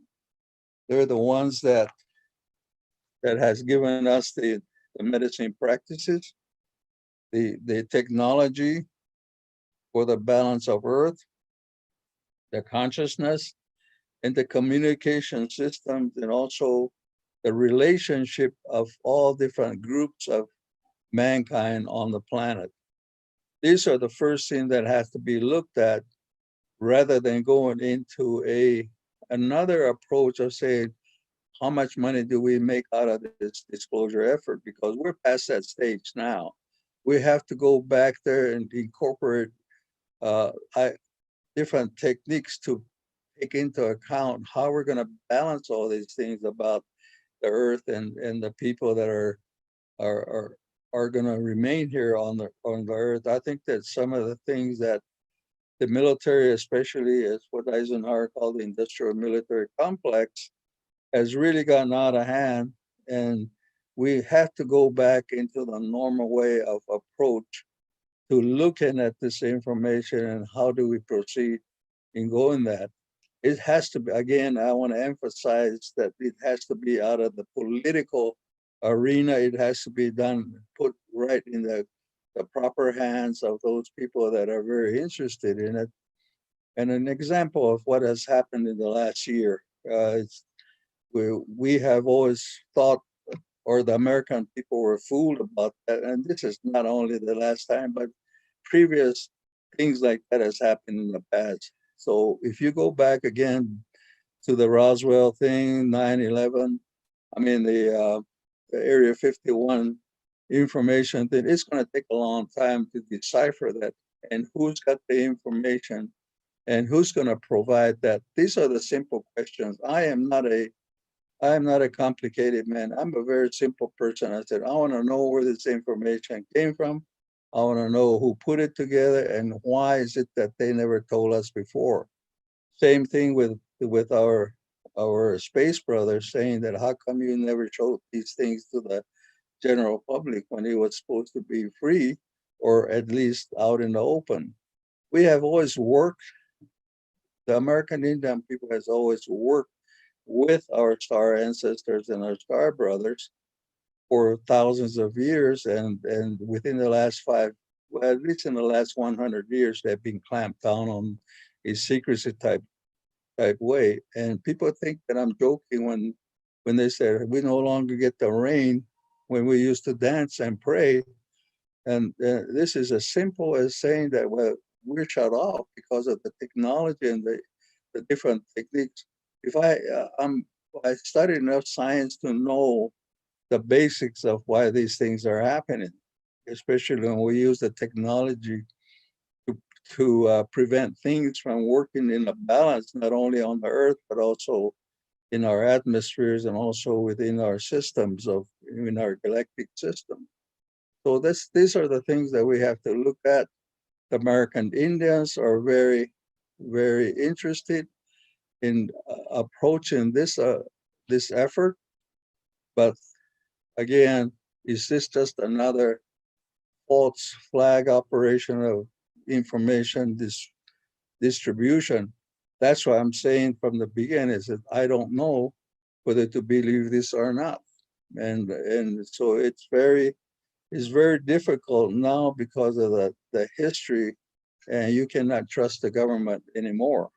I'm just saying this because I'm basically saying this on behalf of all my Indian brothers and sisters throughout the land, because we have been duped for over 500 years. And so if we're going to take this approach, we have to do it the right way. So that's what I want people to know. Thank you so much, Mr. Mahudi. You really are a treasure in our community. While you were speaking, several of the people you've worked with over the years have put in the different websites, different places, the different films you've been a part of. You've been such an important voice for a very long time, and we're really grateful for that. And thank you for saying it like it is. And it is sad that we can't trust our government, but we have to come together and create our own citizen diplomacy movement, which is very much what I know Mark Sims and all of our sponsors are all about, that it's up to us not to look to the government, but to do it on our own. So thank you so much, Mr. Mahudi, for being with us tonight. Thank you. Yeah, when he speaks so matter-of-factly about all the ways that America has treated his people, and that we haven't been able to trust the government, and it just continues. So that's why it's up to all of us. And it's powerful, very, very powerful. All right, we are going to now go into our Global Peace Tribe announcements, and we do have some really important ones for you, so please stick around and let's take a look. I always like to start with this little video that Shay put together for us. We are one. We are one. We are one. Oh, yeah, yeah. Oh, yeah, yeah. Oh, oh, oh, oh. We are one. One love. We are one. One love. We are one love, yeah, yeah, one love, one love, one love, one love, one love, one love, one love. That's the perfect song for kind of following up what Clifford had to say. We really are one people coming together. And that's very much what the Global Peace Tribe is all about. You've all probably heard me say it before, but I'll say it again. There is an old paradigm that's dying, and it is the old caterpillar that was consuming way more than was sustainable. And just as the caterpillar dies and it becomes this goo, and the caterpillar itself is going through, oh my God, what's happening to me? The butterfly cells, the imaginal cells find each other, they congregate, and then they feed off the dying caterpillar as they become the butterfly. And that's who we are. We, the Global Peace Tribe, whether it's Clifford, Ellen, Jan, Paul, Debbie, all of the Hertogs, and all of you listening to me right now, we're all imaginal cells. We all have a role to play. And some of us are more in the public light, some of us are educators, some of us are maybe just a wonderful mother or a wonderful father or a wonderful big sister or brother. We all have a role to play in changing the consciousness of our planet. And so we want to invite you, we want to welcome you into the Global Peace Tribe. So again, if you haven't registered, please do so. Just go to globalpeacetribe.com and register so that we can connect with you and know all about you and share with you, be a part of you. I also really want to take a moment to thank our broadcast partners. A lot of you right now are watching us on Facebook or on different YouTube channels. And so thank you. Unify has been such a wonderful partner for us. They carry every show that we do, and tens of thousands of people watch us on Unify. So thank you. We want to thank John and Summer Raymer of the Sign Network. Many of you are watching us on different Facebook groups and pages that connected to us through the Sign Network. And John and Summer are going to be on our show 2 weeks from tonight, on the June 19th show, where we're celebrating World Unity Week. Our good buddy, Alan Steinfeld, you've heard him speak. He's with us tonight.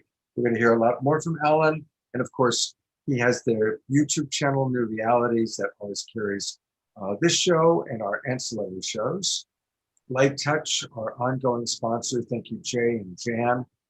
And thanking everybody else, all of our other broadcast partners, New Earth One, my company, Love Coach Academy, Earth Dance, Humanities Team, Portal to Ascension, Disclosure Fest, Global Days of Unity, Earthwalk, and Enlightened World Network. Thank you, all of these beautiful broadcast partners.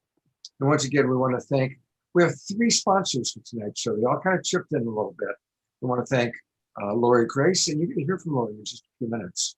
I want to thank Jay Mayer, and want to thank Mark Sims. And Mark is on his way to pick up Danny Sheehan, and you're going to hear a lot from Mark in the later part of the show. And so now for a few more announcements, I'm going to turn it over to my producing partner, my co-host, my friend. I don't believe that crap. What? Thank you, Scott.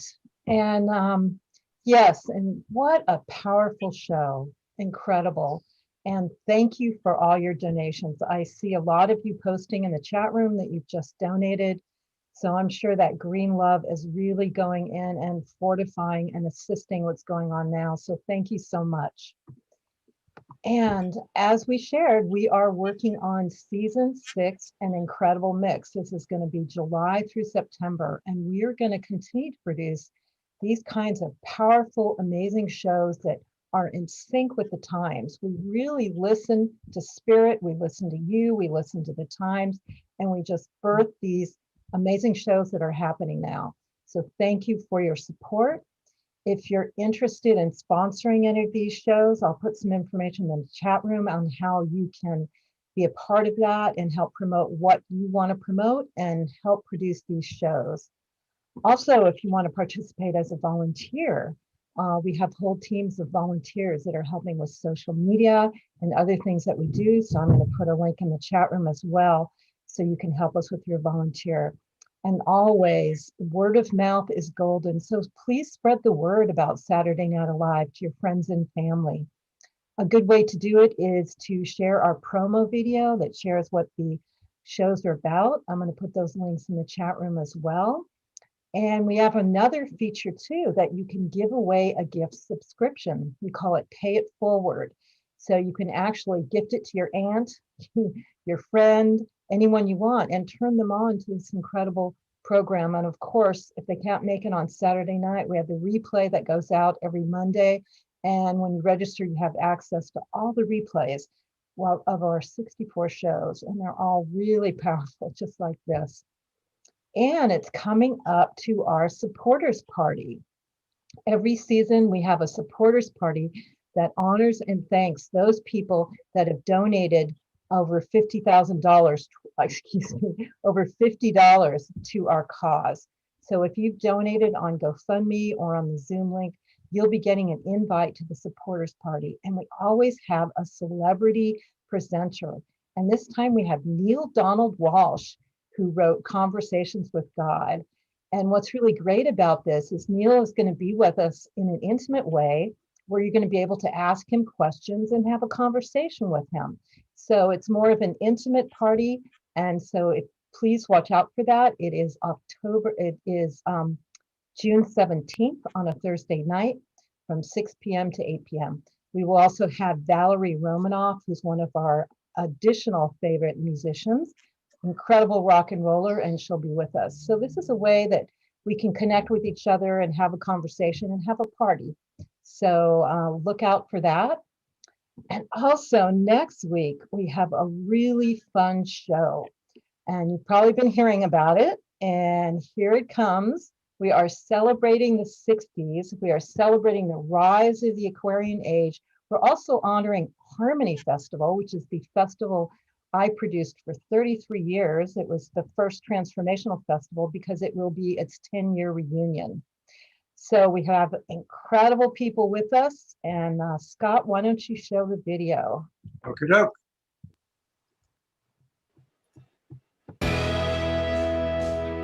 LightTouch.me presents June 12th, celebrating the 60s. The rise of the Aquarian age.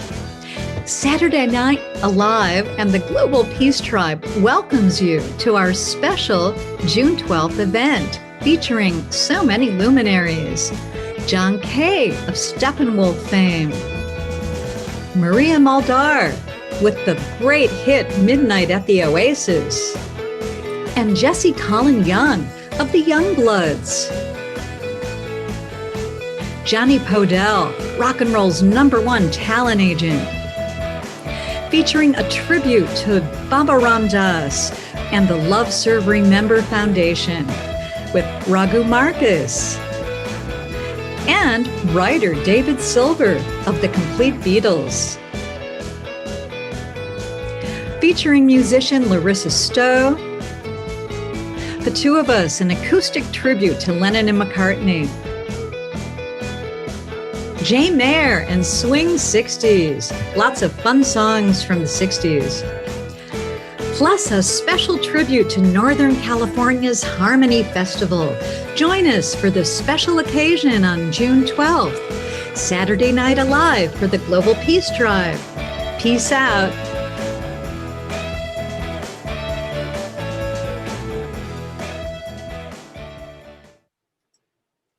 Again, this is going to be a really fun show. It's amazing how these ideas happen and then they grow into incredible shows that we have for you. So thank you for Jay Mayer and Jan Kaplan, who are the producers of this show and are collaborating with us for this incredible show next week. And on June 10th, we have 2 more shows in June. June 10th, it is the Solstice Portal. We are going to be celebrating global unity. We're going to be collaborating with World Unity Week. We have presenters such as Matt Kahn, spiritual teacher Christopher Malkin. We have Chief Dwayne Perry, Marty Casey. Unify is going to join us with Adil. For musicians, we have Gary Malkin and many others, Pato Batan and Antoinette. And again, we are supporting World Unity Week. That is just starting that night, which is a 7-day worldwide celebration to really bring people together in unity. About 300 organizations are participating and coming together with a 7-day program. And then we're going to finish out June 26th with the last day of Unity Week. And Scott, would you like to share about that show? Sure. Briefly, it's going to be really honoring and celebrating spiritual wisdom from all over the world. And it's being co-sponsored by Jay Mayer and Jan and our good buddy Jerry Anderson, the wild abbot of the Mystic Monastery. And so we're going to be hearing from spiritual teachers from all over the world. And we're putting together a pretty powerful package of, as we always do, of wisdom from around the world. So we're excited about closing out season 5 with that show and leading right into season 6, an incredible mix. I also want to, we've learned that polling really helps. It's great to hear from all of you. And just as Deborah and I were at the forefront of going online when the pandemic hit, Likewise, we want to be at the forefront of now creating opportunities for us to get together in person.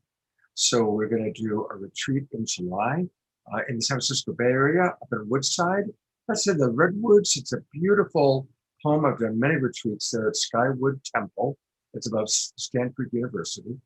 And we want to get your feedback about it. So I've got a little poll here that we want to get your feedback on. And let me go find the right poll. Here we go. So I'm launching this poll and just want to get your feedback on it. So please answer. We're definitely going to do the retreat at Skywood Temple. And we're looking at either July 15th to the 19th or July 22nd to the 25th. So let us know if you definitely want to attend, if you hope to attend, or if you just can't attend at this time. It's going to be very reasonably priced. It's not fancy schmancy. It's going to be mostly camping style. You can camp in the Redwoods, you can sleep out on the deck, or there's a very large area downstairs with several rooms. And we're going to have the theme be relationships. So we're going to have some of our love coaches there. Johanna Beekman, one of our favorite musicians, will be there playing music, doing yoga. We're going to have a cuddle party led by Katrina Valancourt. And it's going to be a chance for all of us really to come together for 4 days. And we'll learn. We're going to hear from some of your favorite teachers, but we're also going to have a lot of fun together. So let us know where you really stand, which date is best, and it's helpful. So I'm seeing that already we've heard from about 100 of you. There's about 400 in the Zoom room with us. So I'm just going to give you another minute to come on in and give us your vote, because it really means a lot. It helps us. And while you're voting on the Bay Area retreat, we are planning a retreat in Maui at Lori Grace's amazing, beautiful Haleakua. It's on the jungle side of the island, and that'll be in September. And then in October, just in time for the changing of the colors, we're going to do a retreat in Asheville, North Carolina. And that'll be October 8th through the 11th. So it's really helpful hearing from you. Really appreciating what you're putting in. And we're just going to wait another 30 seconds for you to complete this. And thank you so much. All right. Last few moments to get in there with your input on it. Very, very important to us. Okay. Thank you. So also want to just ask everybody to please, I'll share the results here so you guys can all see. So it looks like 3% definitely want to attend. That's 4 of you. 30 of you hope to attend, and of course about 100 of you can't. Looks like July 15 to 19, 6%, same thing, July 22nd to 25. And either weekend for you both, so that's good to know, thank you. If John Martin is available, John would love to, we're waiting for Mark and Danny to get settled. So John, if you're available to play some music, I'm going to turn it over to you in a moment, and I see that you are, so that's great. Okay. Before we do that, I just want to remind everybody one more time to really support our nonprofit organization, Stop Line 3. And I'm going to play a video that one of our other sponsors for tonight's show, Lori Grace, recorded for us. And Lori is so passionate about the value of this work. I've known Lori for 35 years. She's always been an activist. She's always been someone who has really put her time, her energy, and her resources into making the world a better place. So please go to donorbox.org/line-3.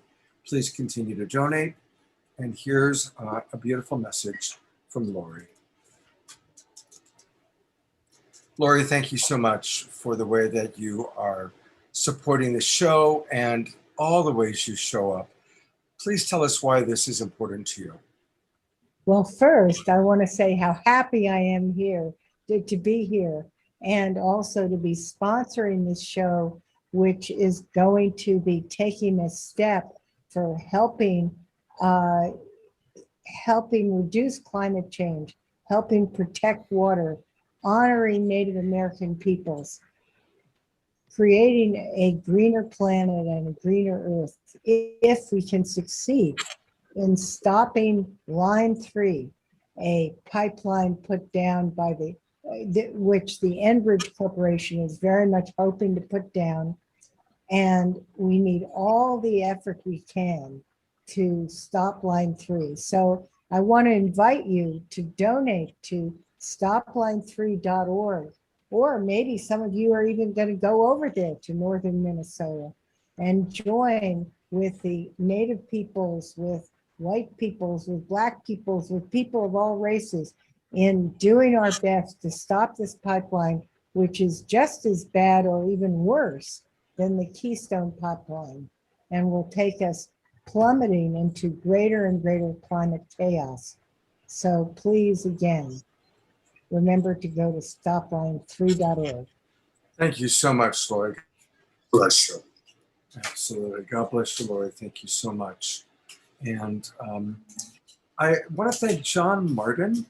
John jumped in at the last minute. One of our musicians was going to fly in from South America yesterday. His flight got delayed, and John has generously agreed to come in, play some music, and then he's also going to show us some amazing video footage in our after show. But right now, I'm going to turn it over to John. And John, if you don't mind, I'm going to go back and forth between your beautiful music and the reminder for people to donate. So as you listen to John's music, this is a wonderful opportunity to donate. The link is in the chat box. Deborah has also put the link in our Facebook page. Please continue to donate. And wait till you hear this beautiful classical music from John Martin. Take it away, John. Thank you, Scott. It's such a pleasure to be a part of this important program, and I'm in such full support of our Native American community. It is just a wonderful thing to be here, and I thank you for that. I use music to communicate with the universe, and I found that the music that touches me very deeply also connects with the universe. I've had beautiful ships that have come in, and this was a piece I wrote for my son when he was born. I call it a Jasmine Rain.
That is so beautiful, John.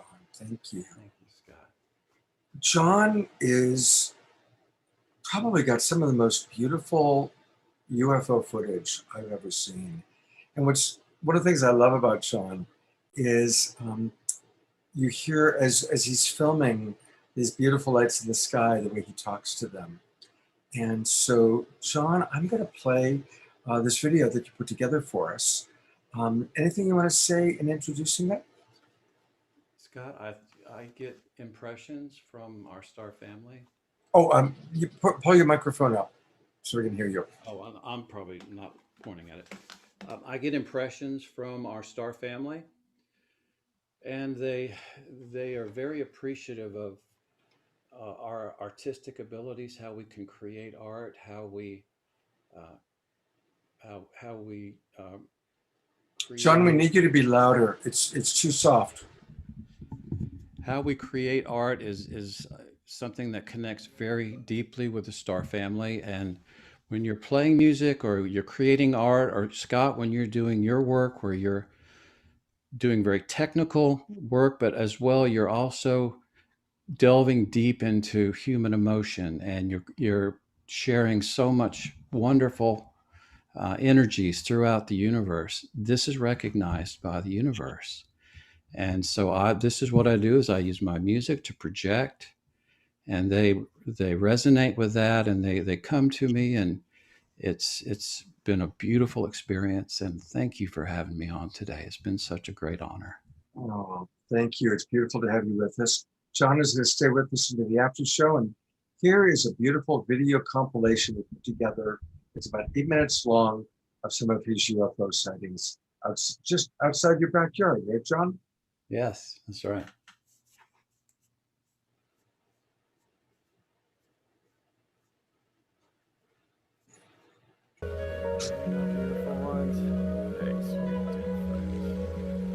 Thank you. Thanks so much, you wonderful, sweet, beautiful friends. Thank you. How lovely. How wonderful. Thank you. Thanks so much.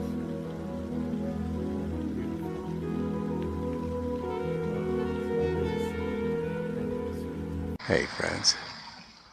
Hey, it's good to see you, sweet friends. You're really going there. Hey, thank you, sweet friends. It's beautiful. Thank you, dear ones. Whoa, hey.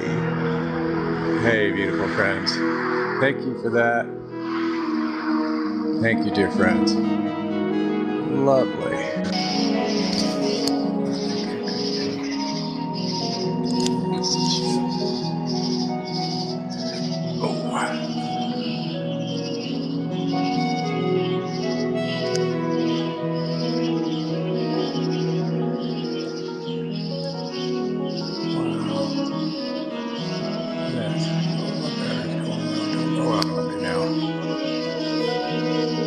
That's amazing.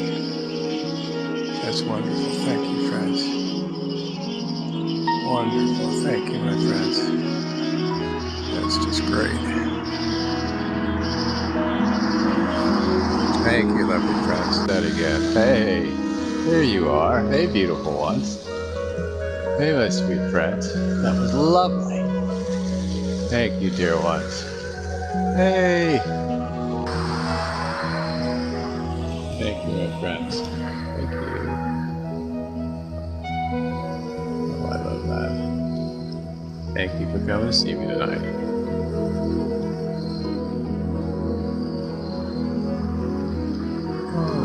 Oh, there's two more right there. How beautiful is that?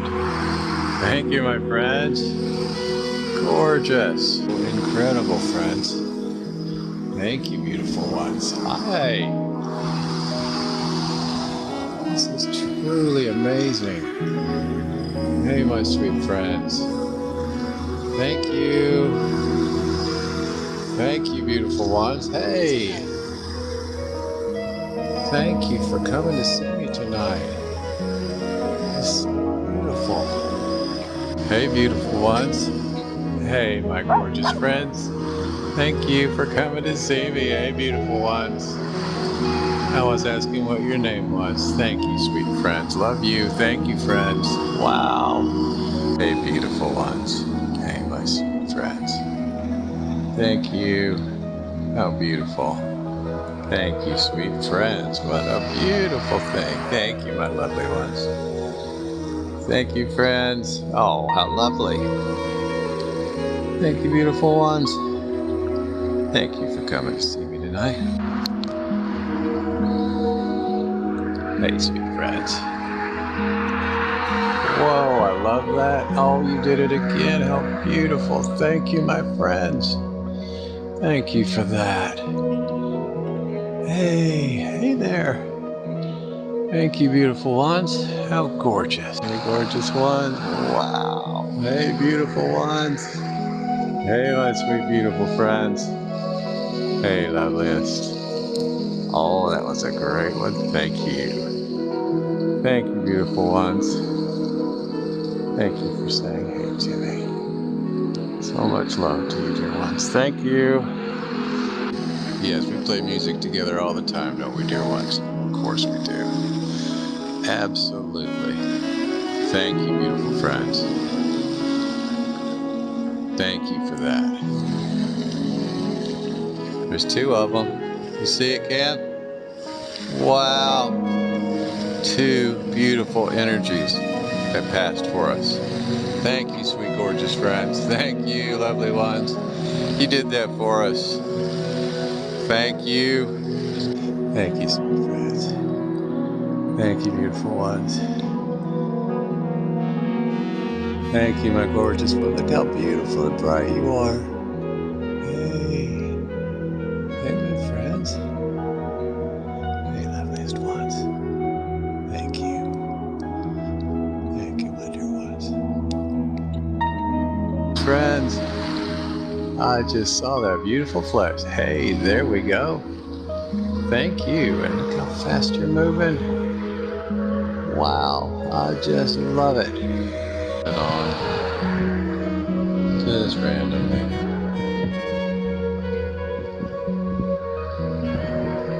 Let's never random listen to friends.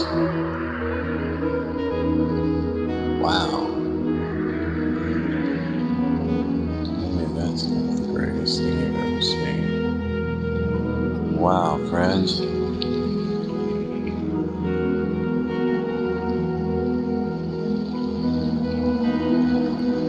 Spectacular. Thank you, my beautiful ones. Thank you, gorgeous ones. How lovely. Let's have a beautiful showing. Just like this. Thank you, my gorgeous friend. Thank you, lovely ones. Thank you, beautiful ones. Thank you, my sweet friends. So good to see you tonight. Thank you. Oh, how lovely. Thank you, dear friends. Y'all are so wonderful. Thank you, beautiful friends. Thank you for coming to see me tonight. Thank you, beautiful ones. Thank you. How incredible. Thank you. Perfectly done. Thank you. Thank you, my friends. Was that all last night? You weren't there at all, which was a beautiful showing that this is not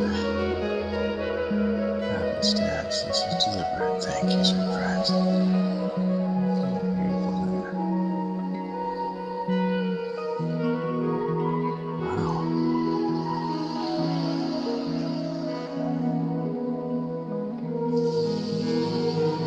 Of course.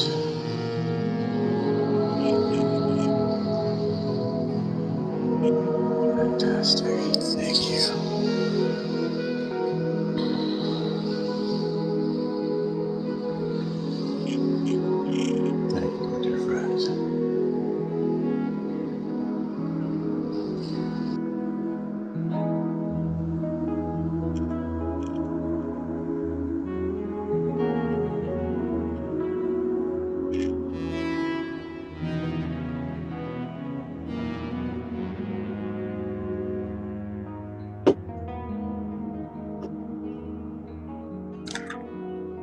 Wow. Good That's reference. so beautiful.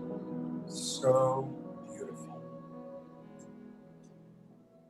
Oh, Thank you, Scott.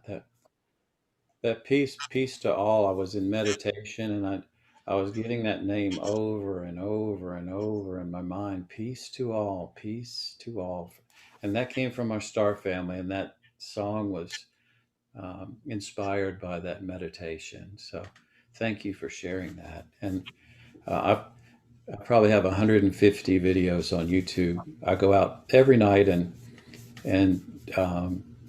I've had hundreds and hundreds of these beautiful experiences, and it's available to all of us. We just have to be open to it and share as if you're speaking with a friend, because that's literally what they are. They're our friends and our family.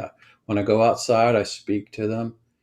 The hawks interact because they soar and through the sky at the same time. So when I see large craft, the hawks come in, and it's just a beautiful experience for all of us. And I think it can really elevate humanity. And thank you for having me on today. It's been a great honor. jumping in and just, you're teaching us, you're showing us such a beautiful modeling of talking to them, seeing them as our family, seeing them as our friends. You're so welcoming. I mean, I really literally got tears in my eyes just listening to your beautiful voice, your beautiful music as you commune with our star family. It's a wonderful modeling for us. And I want to let people know where you can get a little bit more of John. I put into the chat box just now his TikTok page where he's got so many videos. So go to tiktok.com/ at John Martin 1779. And I'm also going to show his, where you can get, wasn't that music incredible? Just such beautiful music that you play, John.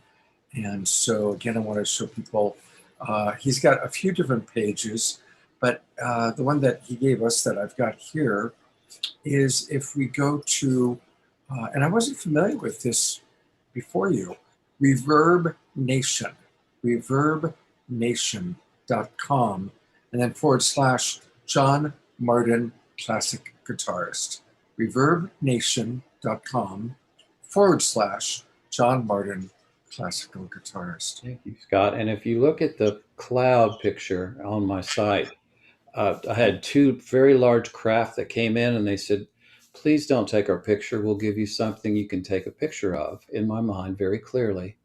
And that beautiful heart-shaped cloud appeared a few days later in that exact same spot. And they've done many beautiful cloud shapes, and it's just been a wonderful experience. And it's the honor for me tonight to be a part of this important work. I can't emphasize that enough. So thank you very much. Thank you, John. And we're going to see a little more of John in the after show. And he just jumped in today to cover for us. So thank you so much. I do see it looks like Mark and Danny are pretty well settled. So I'm going to go to you guys in just a minute. But we do have time for one more Paul Draper magic. Hey, Paul. Hey, we have time for a moment of magic. Okay, so as many of you know, the last place that I performed live pre-pandemic, I was performing at Disneyland. And when they shut the gates at Disneyland, they had me stand in front of the gates and perform for thousands of people for a few days. So I was literally the magic of Disney. I'm waiting for California to allow big gatherings to start again so I can go back there. But until then, I'm still doing these. So now we're going to have a little celebration at a Mad Hatter's tea party with a little bit of magic here. So imagine you're sitting at the table. Is it all right? Can I get anybody a cupcake? Would you like something sweet to eat? If you don't like vanilla cupcakes, don't worry. We can always get you a nice slice of chocolate cake right there. We have our Mad Hatter's hat. Now there's our Mad Hatter's hat. It's right. It's a 10-piece sixpence right there for the hat, and this is a little tea box. They carry tea in here, like a little tea box to have your tea, your special teas. But instead, I have an item to represent Lewis Carroll, who is a mathematician, and he liked to write about probability, and he liked to use dice. So right there I have a giant die. When you have just one, it's a die. But this die, strangely enough, he doesn't like living in my little box. He likes to hide away underneath that Mad Hatter's hat. So I want you to remember that picture for later of him hiding away underneath the Mad Hatter's hat. Right now, follow closely where you think the die is going. It goes inside of the box right there. By raise of hands, how many of you think it's on this side? By raise of hands, how many of you think it's on this side? Let's take a look, just like that. It's not over here, right? And it's not over here. Play along. Just like this. It's not over here, and it's not over there. It's so strange. When we don't look in the right places, we don't see the things we're looking for. But some people who are looking all the time in the right places sometimes can find what they're looking for because they open up the doors of possibility to those new ideas. Now, but we never know when instead of seeing what we're looking for, we're going to look out there and find nothing. But don't worry, we will see those beautiful heart-shaped clouds like he just showed us. And where do you think the die went? Any ideas? Any ideas? Right down here underneath the hat. It just loves living right there. And that's a classic piece of magic from Lewis Carroll's own show. I bet you didn't know that Lewis Carroll was a magician. It's amazing what we can find when we look for it. But one of the problems that we've learned with unidentified flying objects and such is that they're hard to spot. Sometimes we see them with our eyes, but we don't see them on the sensors. Sometimes we see them on the sensors, but we don't see them with our eyes. We have to have the right tools. Sometimes we're looking for the wrong things. Maybe instead of big, they're small. Let's see if I can catch something invisible, like a matador here, floating right in front of us. Sometimes we can find just what we're looking for right in front of us. Right there where no one else can see it, and suddenly it can appear. Suddenly what we want can fly. Don't worry, little friend. I won't let them know that you were here. It's always so fun to come on and learn from all of you. It's amazing the people that you're able to bring together every single week under new, incredible topics that you have to share. And it's been such a great joy of mine to learn with all of you every time. But I must admit, though I have yet to see an alien personally, I believe mathematically they must exist. The universe is just too big for them not to be here. Now, there's so many theories. I love the theories that we're hearing today, that they're our friends and our family. I really hope that's true and we're not a zoo. I had 2 encounters personally, near alien experiences. The first was I drove out to Area 51. And I came up right there to Groom Lake, to the edge. I don't know if any of you have been there in Nevada. There used to be a sign, and on the bottom of the sign, it says, lethal force authorized. And as I sat there at the edge, a Jeep rolled up to the edge with 2 guys in there, and they stared at me. And I waited for about 2 hours, and then a second Jeep came up, and the first Jeep left. And then 2 hours later, another Jeep rolled up, and another one left. Like they were sitting there saying, come on, cross. So the sign has been taken down, the authorized lethal force, but I still would not advise crossing that. The second, I had the great joy and pleasure to perform for the birthday party of Rael, the head of the Raelians. I performed at his birthday party for a show for his birthday at a home that was owned by the Kennedys. And some of the celebrity guests were Mike Tyson and Jessica Simpson's drummer, and Joe Jackson, Michael Jackson's dad. And so it's been amazing through my life to meet amazing people who have had a touch with some of these pieces. And each day from the window when I was working at the Mandalay Bay doing magic there in Vegas, you would see from the special business airport where the little airplanes with a single red stripe would take off each day and fly to Area 51. I'm fascinated to know what's out there. I hope one day we all get to know. Maybe we'll learn something in this upcoming report. I'm looking forward to reading it. So thank you for letting me share a little magic with all of you and my stories. I've loved hearing yours. Looking forward to seeing you again soon. Thank you, Paul. Thanks a lot. And again, remember, everybody, you can go to pauldraper.com and learn all about him. And thank you, Paul, for coming in and again, jumping in at the last minute, covering for us. And Paul and John did a beautiful job of covering while we waited for the star of our show, Mark Sims, to pick up Danny Sheehan. And so I'm going to add you guys here. Hey, you made it. Hi. How you guys? We made it. We made it. Yeah, we're in Las Vegas at the Las Vegas International Airport. And I literally just picked up Danny from his flight a few minutes ago, about 10 minutes ago. So we immediately drove to the cell parking lot where you can use your cell phones. And we're parked here, getting ready to head down to Laughlin and start the week-long conference. And so, thank you for everyone who's shown up tonight. I certainly want to thank all the panelists and special guests who had so much wisdom to share. But I want to turn it over to Danny, who really better, as well as anyone, can bridge these two issues of extraterrestrial contact and environmentalism, which is really at the key or at the heart of this pipeline issue. Well, this is an amazing vortex that we're in right now. We have at one and the same time the major confrontations going on with the indigenous people of North America, confronting the Enbridge Line 3, and we've already gotten the Keystone XL tar sands pipeline shut down.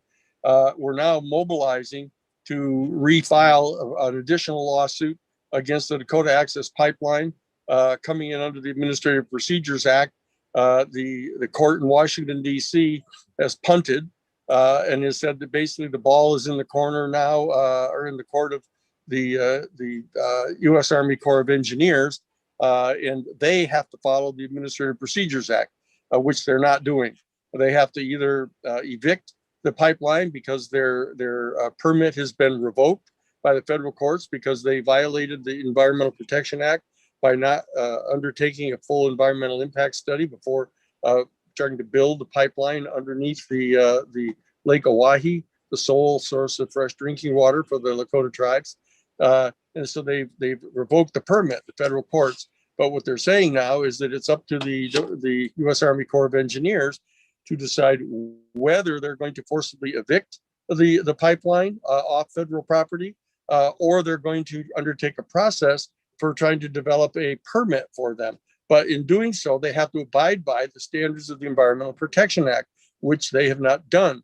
So because they can't win that, they can't get a permit granted, and they don't want to evict them, they've just been marching in place and they aren't doing anything. So there's a preparation being made now to file a major additional federal lawsuit against them under the Administrative Procedures Act, compelling the U.S. Army Corps of Engineers to go one way or the other. And either way, they're going to shut down the pipeline. And we're also demanding that the full environmental impact study standards be applied for the fuller environmental impact statement that they have to prepare, which means they're going to flunk. So it's a long and protracted battle to get the Dakota Access Pipeline shut down. But in the meantime, the Native people are mobilizing to stop the Enbridge Line 3, which is going through Native territory as well. So all of that is going on at the same time that I'm on my way right now, coming through Las Vegas to stop here at the big conference, the Bob Brown's conference here, to brief everybody on what the state of procedures are with the Inspector General's investigation inside the Defense Department and the complaint filed by Lou Elizondo, whom, as you know, I represent legally. And I'm going to be flying from Vegas into Washington, D.C., where Lou Elizondo and I are scheduled to meet on Wednesday with the Inspector General to have another full major 2 to 3 hour discussion with them about the scope of their investigation and what the progress is that's being made on the investigation. So And our Romero Institute's Lakota People's Law Project is in the process now of mobilizing and getting people organized to help participate in the big upcoming demonstration against Enbridge, the Line 3. And Winona LaDuke, was Winona on here earlier? That I understand Yes. she was here while we were flying through the sky to get out here. She was on. So the Honor the Earth group is one of the major leading groups. The Lakota People's Law Project is involved in this. The indigenous tribes are all rallying on this.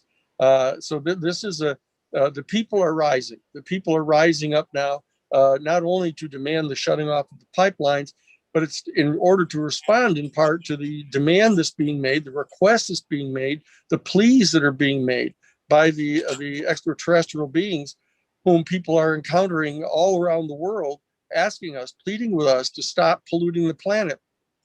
You've got to stop. You're destroying the entire climate system. So that we're all in partnership now with them to get this stopped, along with the nuclear weapons and the fission nuclear power plants that are generating electricity, but generating deadly poison plutonium waste that lasts for 250,000 years, which is an additional massive pollutant to the planet.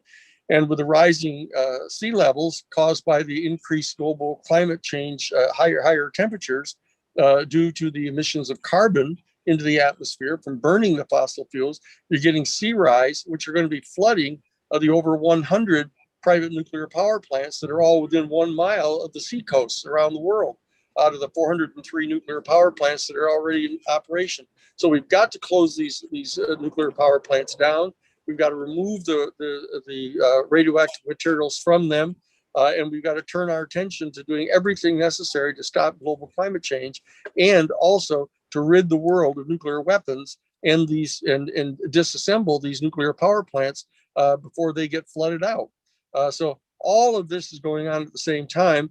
We're flying all around trying to cover all the bases here. So I'm flying in here. We're going to be doing the major presentation at Bob Brown's major UFO and ET conference here in Laughlin, Nevada, at the Aquarius Hotel, and then I fly directly from there to Washington.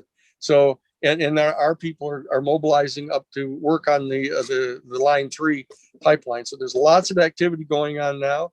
It's an extremely busy time, and so that we're here. We want to make sure we get to talk to all you folks who are interested in these subjects, and we're here to appear regularly on these Saturday Night Live presentations to keep you updated on everything that's going on.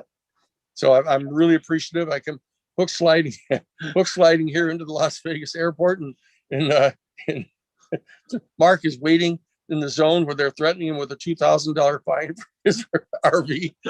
He's waiting for Sarah and me to pick us up. So there's big adventures going on everywhere, and we're all involved together as one big family. Do you guys need to move your RV and come back on? No, we're okay now. Yeah, we're okay now, but I definitely almost had to pay a $2,000 fine because my RV would not go to the normal places to pick up Danny, to pick up people who've arrived. And so I lucked out because he showed up in time. His lawyer showed up to challenge their effort to give him a $2,000 ticket. So we're here. We're as if you don't have enough to deal with, Danny. Dealing That's with right. the Pentagon, dealing with the federal pipelines, but you got to stop them from giving him a ticket. That's all.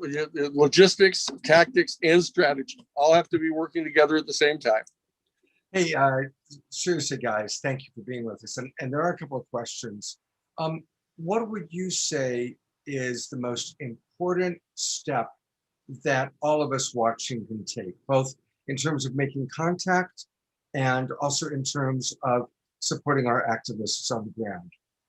Well, I'm going to be talking about both of these things here at the big conference. I think that people want to tune into our Lakota People's Law Project. You go to the RomeroInstitute.org, or you can go and you can get to the Lakota People's Law Project from there, or you can go to the LakotaLaw.org, and there's a whole action center there. There's a whole action center there, and it has copies of letters that you can sign on to send letters to your congressional representatives, to put pressure on the Biden administration to do everything that they can do to get the U.S. Army Corps of Engineers to stop the pipeline, the Dakota Access Pipeline. They're putting pressure on them to do everything they can do to stop the Line 3, the Enbridge Line 3. And so that you get onto those websites, the RomeroInstitute.org or LakotaLaw.org, and go on to the Action Center. It'll give you detailed things of what to do. With regard to the UFO issue, there's nothing more important right now than organizing your CE5 gatherings. Now, I'm going to be having a major talk. I'm going to do the keynote tomorrow for the opening of the big conference here at 1 o'clock. And I'm going to do an initial presentation then. And then there's another major presentation on Tuesday that I'm going to be doing when more and more people show up to talk about the establishment of this virtual institute, a new paradigm institute that is going to be set up virtually using some of the same technology that's involved in the observation deck, and to establish an institute where we can conduct major investigations and discussions about the UFO issue and who it is that's behind the UFO phenomenon, how we establish contact communications with them best, how we develop diplomatic relations with them, so that we can initiate a citizens diplomacy initiative.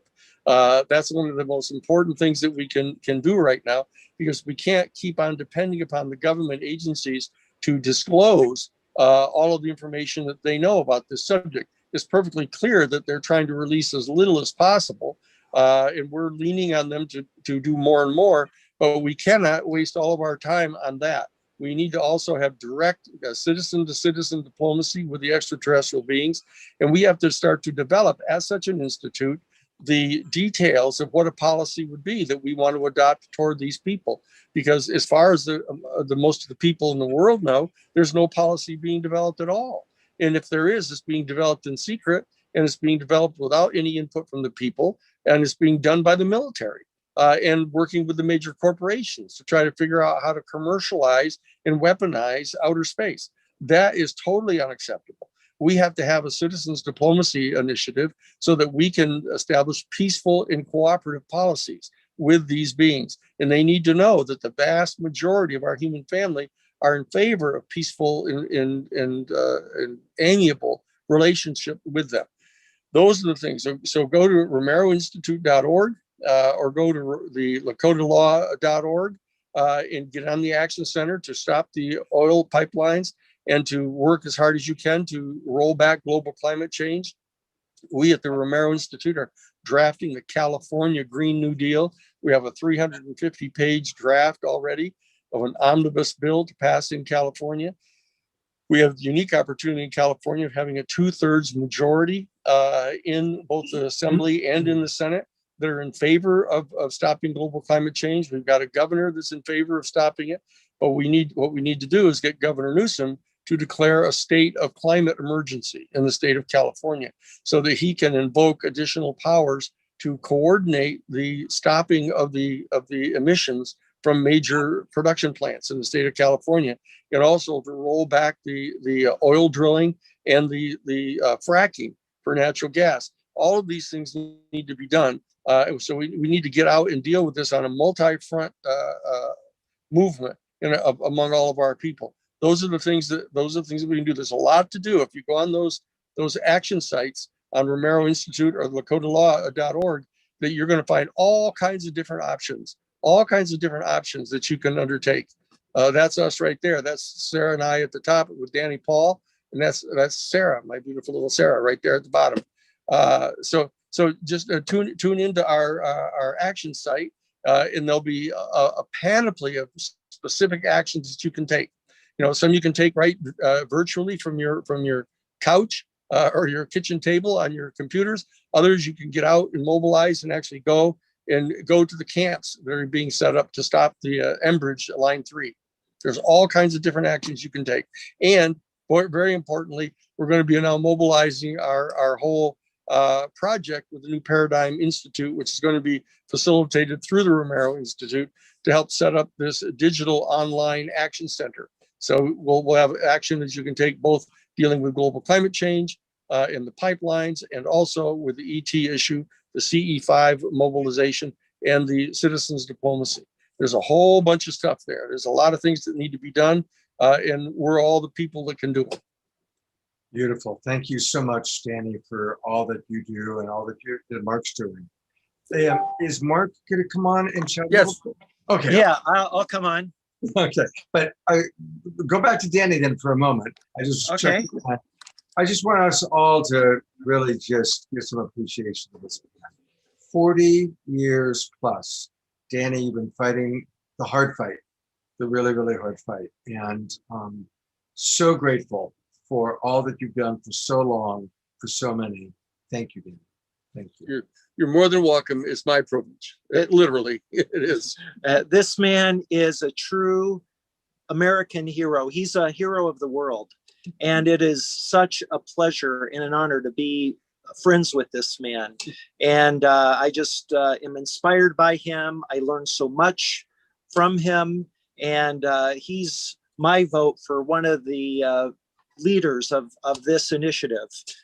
We need others, of course. This needs to be a global initiative. We need to find members of standing in academia, in science, in politics around the world that are progressive, that are open-minded, that know that this is a real phenomenon, and that they want to step up and do the right thing and be part of a citizens diplomacy initiative. Mm-hmm. So in July, I'm announcing now that I'm doing the harmonic convergence, which I started last year. That was the first year. I did it from July 5th to July 14th. We're doing it again, but this time we're doing it on the observation deck. So I've been working with Captain Ron and Lori Mority and her husband, Michael. And it looks like we're going to have a great event taking place. Danny's going to be there. I'm going to be there. Many others. I've already got 33 speakers lined up for that event. It's going to be really wonderful. And so I will be making a major announcement about that and how you can sign up and be a part of that event. Probably June 11th. I'm talking to Scott about doing a special event here with him to make an announcement. And then on June 22nd, Danny and I are doing a limited Zoom call where we will have a limited number of people and answer questions. I have a quick question for Danny, Scott. You're Luis Elizondo's lawyer, and when ATIP and the Pentagon come out and say Luis Elizondo never worked for this organization, who is making that decision to tell those frontline people at the Pentagon to say that? Who's behind that? That's one of the things that we're going to be asking the Inspector General about on Wednesday, because we know who some of the individual personalities are. What we're trying to find out is what the protocol is inside the Pentagon. Who is giving them the instructions to do that? These are official statements that are being issued by the Defense Department. And there are other portions of the Defense Department that are issuing official statements acknowledging the existence of the Advanced Aerospace Threat Identification Program, and that Lou was the longtime director of that. So there's obviously a high degree of confusion going on inside the Defense Department right now. And what we're trying to do with the Inspector General's office is clear that up. Let's try to get some of the answers to these questions. Let's try to get the right protocol adopted so that they're going to be releasing this information. I'm going to be doing these major presentations here at Bob Brown's big UFO conference here in Laughlin, starting tomorrow at 1 o'clock. And I'm going to be talking in detail about some of the press interviews that Lou and I have been doing, having long discussions with the Associated Press, with CNN, with the New York Times, with others, starting to clarify for the national news media what really is going on here.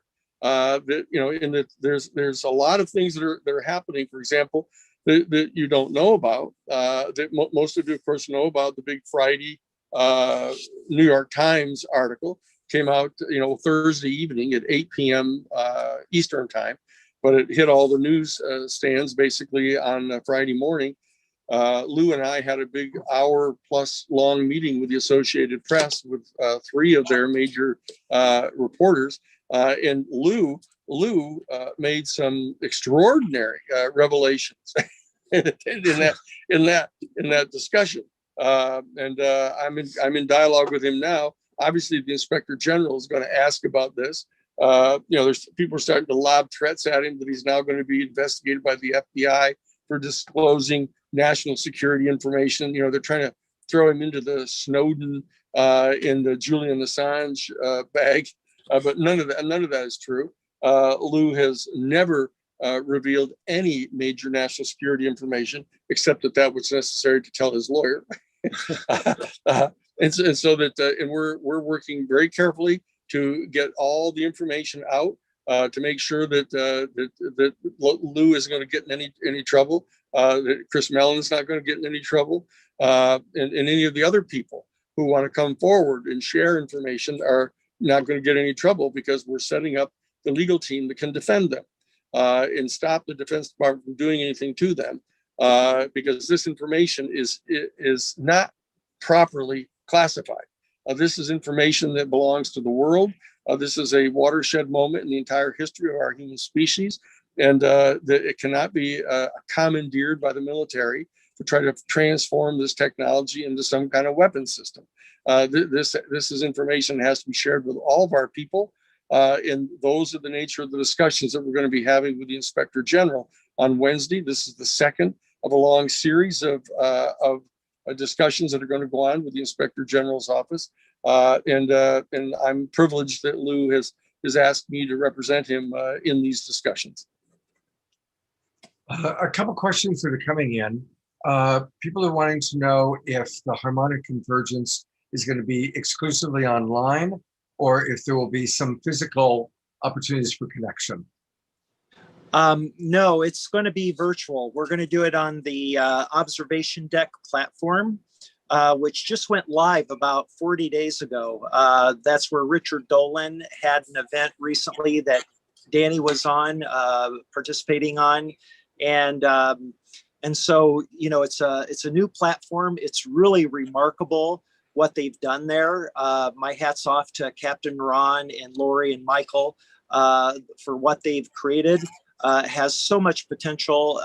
It's already a viable, useful virtual space where people can interact as if you're there. It's a 3D virtual world where you are given an avatar that you can customize to look like yourself. And then using your keyboard and mouse, you can move around this virtual world, which is all on a small island. And there's an auditorium, there's a movie theater, there's classrooms, there's a exhibition center, there's an art gallery with some amazing art from artists from around the world that have done art, all related to the UFO and ET phenomenon. Really beautiful, amazing stuff. And so they're building this platform up as a center for people who are interested in this topic can come and gather and participate in events, but it is also a virtual space that's open 24/7. And so you can meet other like-minded people and go find a private area. There's a beautiful beach with a stage where we can do some of our videos that we're going to show. I've got some new videos I'm producing for the harmonic convergence that are going to be fantastic. We're going to play last year's videos. So it's really special. This is going to be a fantastic event. All right. So a couple of important things for you guys to write down. Next Friday night, June 11th, on my weekly Straight Talk show, Mark's going to be my guest, and we're going to go into all the details, how to register, what's going to be happening for Harmonic Convergence 2021. We're also going to have an update from Winona LaDuke on how things have gone this weekend. We might also be hearing from Gary Crane, who's with us now, and a few other people that are actually in Minnesota for the protests. And then the other thing we want to remind everybody of is on June 22nd, this will be in, 17 days from now. And by that time, Danny will have gone to Washington, met with the Pentagon, met with the Inspector General. He's going to have a lot to share. And so on June 22nd, we wanted to create a time for people to actually interact with Danny and Mark. So it's not a Zoom webinar, it's a Zoom meeting. That means everybody's on camera. We're going to take questions, and you can actually have direct dialogue back and forth with Danny and Mark. It is limited seating. I believe when I spoke to Deborah, we had some seats left, but you're going to want to register, and that's on June 22nd from 6 to 8 p.m. And Deborah will put into the chat box the link. That's June 22nd. So join us on June 11th on Straight Talk. That's a free show. It's a free webinar. Learn all about harmonic convergence. And then on June 22nd. We're going to kind of wrap up the main part of the show, but we've got an amazing after show.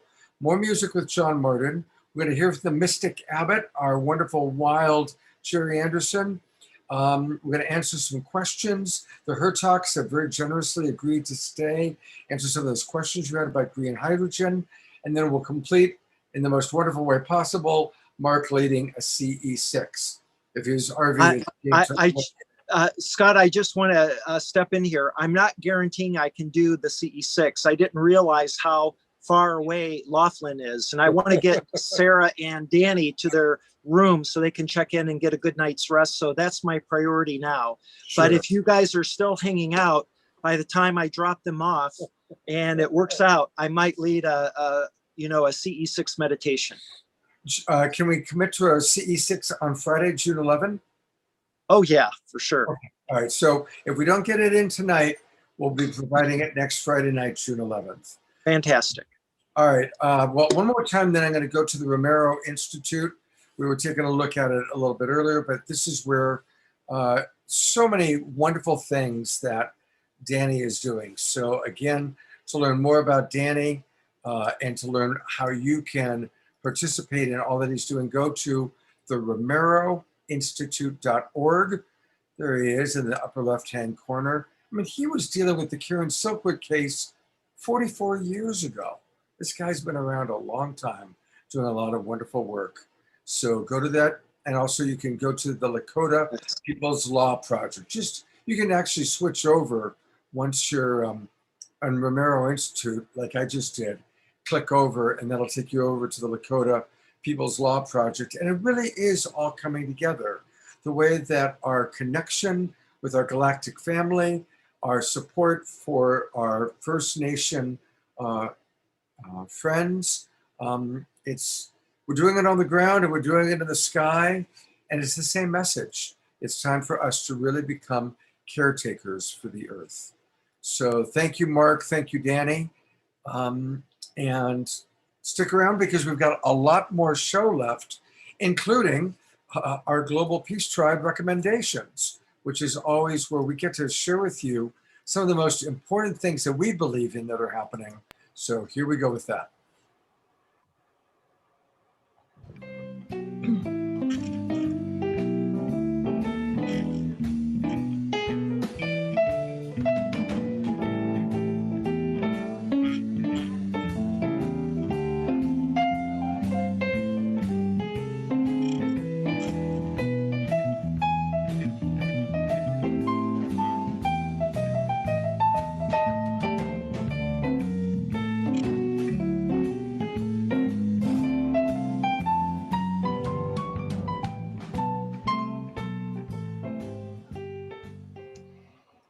There is so much going on for us now, and we are here to share with you what we think are the best virtual opportunities and things that are happening connected with our show. And we want to remind you again that tomorrow we are going to have Kristen Hoffman and Cornflower doing a very special performance and experience together. And that's going to be taking place at 1 p.m. You can still sign up. Cornflower spoke a little bit about it beforehand. They're going to have 4 different performances and creative experiences, because both of them tune into spirit to allow all this amazing creativity and art flow through them. So they're really going to teach you how to tap into that and be a creative source, which is so important now. So I'm going to post that information in the chat room and you can still sign up. Also, you've got a video, Deborah. Yeah, definitely show the video.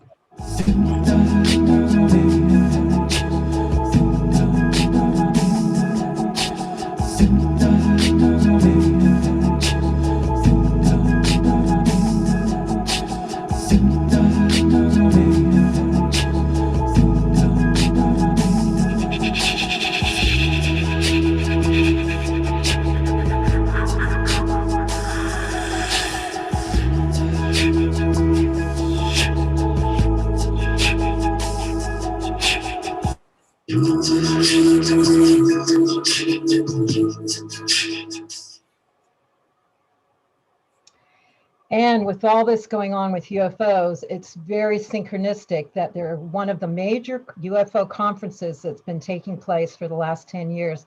Contact in the Desert is going virtual. Friday, June 25th to Monday, June 28th, you will see the top researchers, presenters, experiencers on UFOs. They have an all-star lineup. Eric von Daniken, George Norrie will be there, Paul Hellyer, Linda Moulton Howe, David Childress, a lot of people that you see on Ancient Aliens. It's really an all-star cast. So again, I'm going to be posting information on how you can tune in to a very incredible all-star lineup of UFO researchers. Contact in the Desert, June 25th to June 28th. And synchronistically, our co-host, Alan Steinfeld, has just published and released his book, Making Contact. So I want to turn it over to Alan now to share with you about his new book. Thank you, Deborah. This has been an epic show because it pulls together so many of the pieces that are affecting the Earth. And the common theme between the environment and these UFOs is that we need to come together as one planet. So Making Contact, this book I wrote, is about making contact with ourselves, with the Earth, and what's coming down now, what the government is so hesitant to acknowledge. You know, the New York Times article on June 3rd said, these craft in the sky it doesn't look like alien technology. And a few paragraphs down, they say, well, we're not ruling out alien technology. So essentially, the government, the media, the politicians, they really don't know what this phenomenon is. They don't know how to describe it. They don't know how to conceptualize it because it is not something that is in linear thought. It's kind of comes from another space of understanding. It's much more to do with consciousness and evolution. This is what I think these beings are here to do, is help us evolve to be more of ourselves, to be more human, to have compassion for the Earth. So Making Contact is a series of essays by the best ufologists, the best writers in the field that I compiled together to go from the phenomena, the exterior, to the interior. And this is a little quote by Deepak Chopra: we cannot separate the Earth from its greater cosmic environment. What is needed is a new story. And I put this together in the book. So the new story, is this my time to wrap it up? Because I will wrap up the show in a sense, is that it's what the ancients said, that we are coming into a new heaven and a new earth. So what does that mean? It doesn't mean we're going to actually be on a new earth. It means our relationship to the earth, caring for the environment, paying attention to indigenous needs and wisdom. We need to be part of the indigenous wisdom that have been the caretakers of this earth, that are protecting our water over the greed of oil companies that want to pollute it. I mean, that's insane.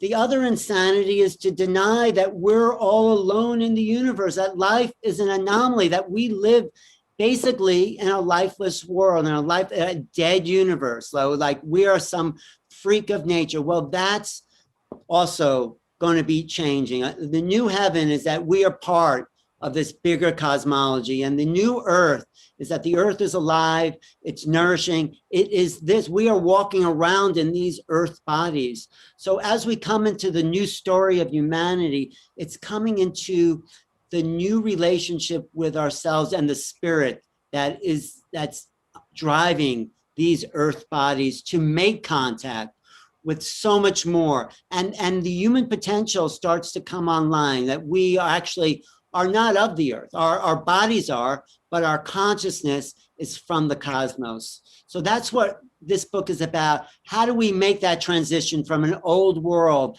that has separated us from the very thing that we are into the new world that ensures that we are of a vaster, more compassionate, more possible world that we will inherit and pass on. And this is our destiny. We are at an important threshold where Danny Sheehan, He's there right on the front lines. You can't get any more front lines than Danny Sheehan. He is making the case for both camps that we are one world and one humanity. So let's wake up to that. Thank you. Thank you, Alan. And stick around, Alan. We're going to get a little more Alan Steinfeld. We're going to hear from the Herzogs. One last announcement. Just wanted to remind everybody that every Sunday morning, I do a show that's connected to this show, and it's my Sacred Sunday show, where I have kind of my favorite people from Saturday Night Alive. And tomorrow is going to be a really good one. Reverend Michael Beckwith, who's the founder of the Agape International Spiritual Center. I've known Michael for 40 years, and he and I sat down and we spent an hour talking about spiritual solutions to addiction and recovery. And we touched on that, and we showed a little bit of what he had to say in our show a couple of weeks ago. But tomorrow I'm going to show the entire interview with Michael. And joining me live on tomorrow's show is TJ Woodward, who's the founder and the CEO of Conscious Recovery. So you're going to hear live from TJ. You're going to hear what Reverend Michael has to say as we talk about spiritual solutions to addiction and recovery. That's at 10 o'clock tomorrow morning. It's a free online show. Please join us. And come on into the Zoom room, because it's really nice to see people. We're going to take people's questions and answers. And before complete kind of the official main part of the show and go into the after show, we're going to have music from John Martin, hear from the Wild Abbot, talk to the Herzogs. I want to give Deborah a chance to say goodnight. Hey, Deborah, what a show, huh? Yeah, every show blows us away. Me and Scott always connect afterwards and go, wow. So thank you to all the amazing presenters on the front lines for so many years. And now this is all coming down in such an amazing way, and we're still doing it. So thank you to all the presenters, amazing musicians. Thank you to our sponsors. I want to thank Lori Grace, an amazing woman who's always on the front lines of, protecting Mother Earth and our Native people. So thank you, Lori. We love you. Also, Jay Mayer, who has really supported Saturday Night Alive, and his love is supporting the Indigenous people and wisdom. He stepped forward for this. And of course, Mark Sims and everyone else. So much love to you all. Thank you, and stick around because we've got a lot more. Thank you. Right. Thank you, Deborah, and thank you for everything that you do to make it happen. Well, speaking of Jay Mayer, we're going to transition with a video from Jay all about light touch, and then some music from John, and then we're going to hear from the Mystic Abbot, and then questions and answers with Alan Steinfeld and the Herzogs. So here we go, though, with a light touch video.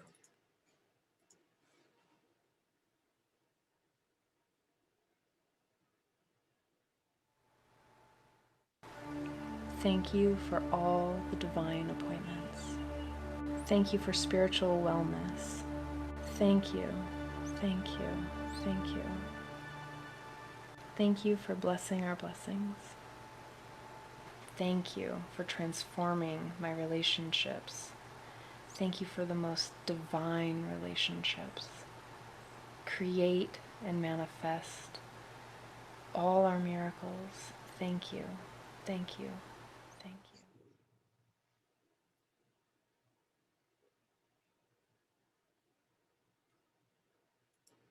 You know, there's certain themes that you keep hearing over and over on Saturday Night Live. And I just want to acknowledge the theme of gratitude. We give a lot of appreciations on this show. I'm a big believer in appreciation. And I give thanks to Light Touch. I give thanks to all of you for watching. I give thanks to all of our presenters. And what a wonderful segue into John Martin, because I love how he gives thanks to the star family as he watches them in the sky. So to help us transition, John, I'm going to put the spotlight on you, and really looking forward to listening to some of your beautiful music. Thank you, Scott. What a pleasure it's been to be with you tonight. And it really has been, it's moved me very much. Each of your speakers has so much knowledge and depth of experience. It's just been a great honor. So this is just a meditation for you.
Thank you so much, John.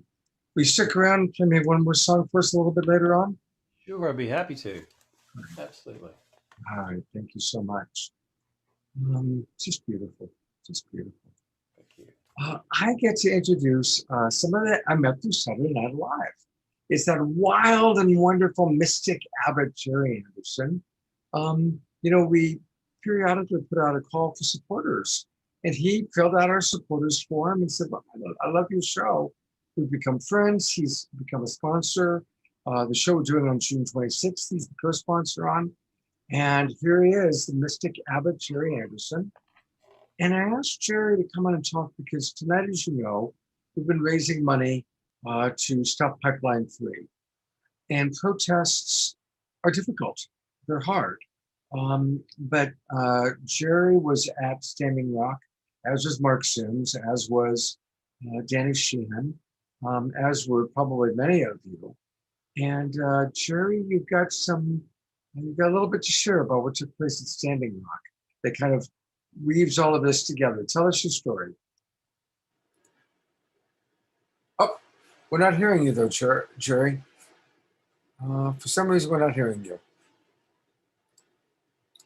While he gets that together, just a reminder that Jerry is the mystic abbot from the Mystic Monastery in San Juan, Puerto Rico, where he has 10,000 acres that he was the steward of. And we are certainly going to do a retreat at some point in Puerto Rico. And you'll be able to learn more about the Mystic Monastery and what he's doing during our June 26th show. So not sure how long he's going to need to get set up. You know what? I'm going to put the spotlight on Lori Grace for a moment while we wait. There's Lori live. You heard her wonderful video. Hi, Lori. Hello. I turned on the microphone and lost the whole picture. Want to say thank you so much for helping to sponsor tonight's show. I know you've kind of come in and you've watched significant parts of it. Anything that really has stood out for you tonight? Well, I'm very excited about both of these things, both of the coming together of people to try to support a greener earth and an acknowledgement of respect of the Native American peoples and their lands, and also of the UFO and the diplomacy efforts that are being suggested. And Danny's a part of that, and Danny kind of goes through both worlds with the Lakota and with the UFOs. It's amazing. And also, he's helped start together with his sons the green energy utility plants that are down in San Benito County and also in San Luis Obispo and Monterey and Santa Cruz. You know, it's such a small world.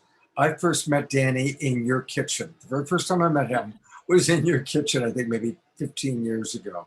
So thank you for your long-term activism. Of course, we've seen Lori on one of our earlier environmental shows. She has Haleakua Garden Farm, the beautiful resort retreat center. It's a full organic farm, totally sustainable, where we're hoping to have our September retreat. So just thank you so much, Lori, for all that you do to support the world. And also with Marin Clean Energy, which became the inspiration for what Danny and his sons have done. That's right. That's right. Lori's been very involved and really made a big difference in Marin County by working with Marin Clean Energy and defeating Pacific Gas and Electric, even though they outspent your organization.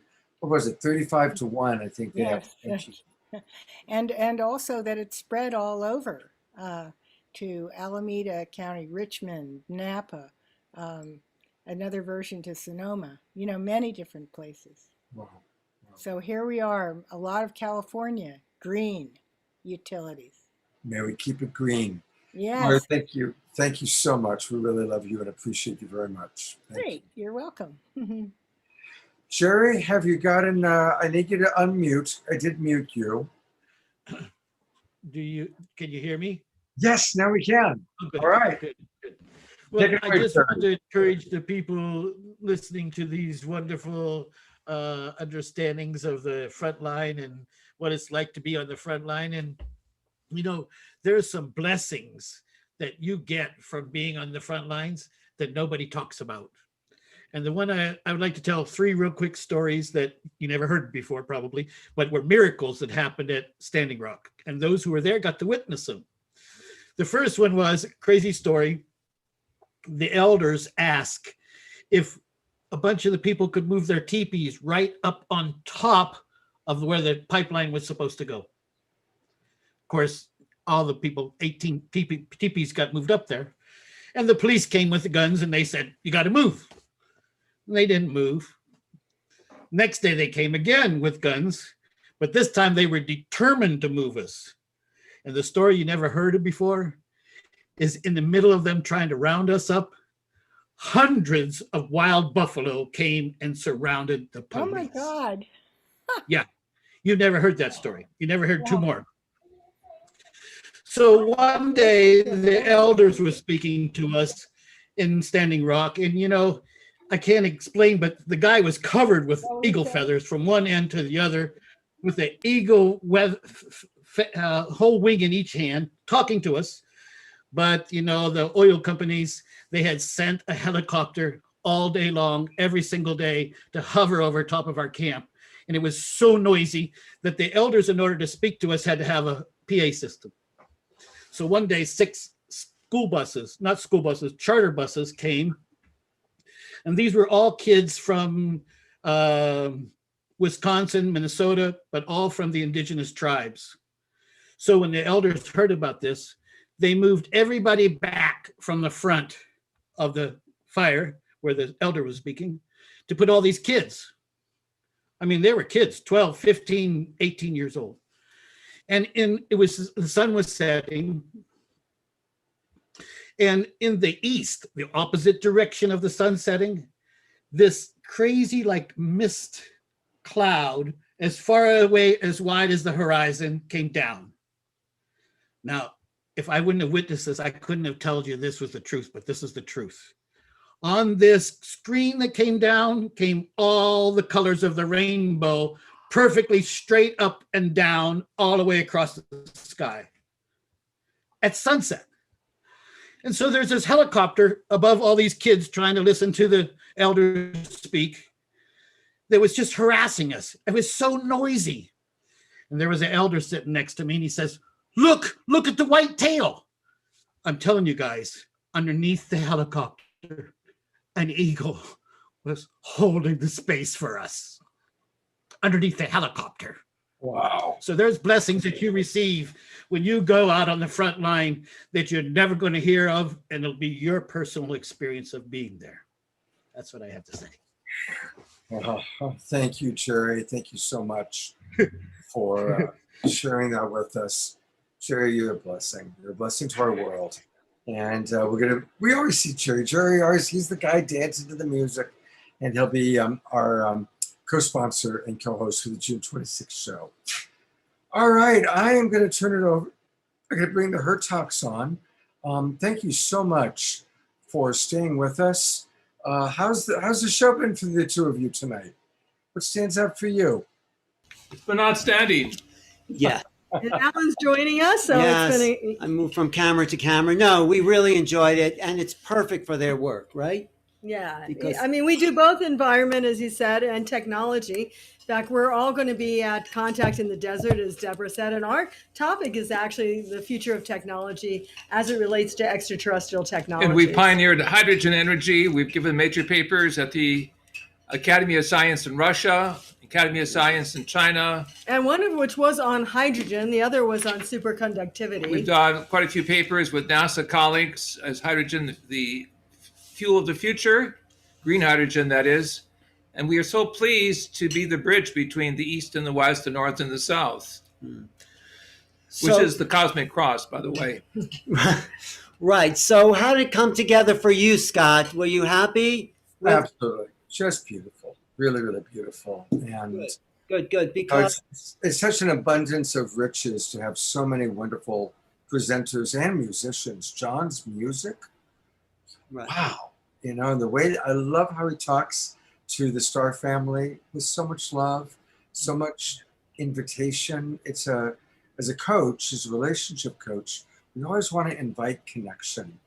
John does a beautiful job with I this. think this is making a difference. These programs, these wisdom teachings, the bringing the indigenous in. Every time I talk to an indigenous person or in that environment, it's like it transcends technology. You can only learn so much from your iPhone, but when you're sitting in nature and listening to the animals and sitting on the land, you can't call it technology. There's like an organic depth that happens as we kind of drop into ourselves. And I think that's the union here. But I think what's important, Preston early on said that they want to make us more psychic. They want us to become more psychic.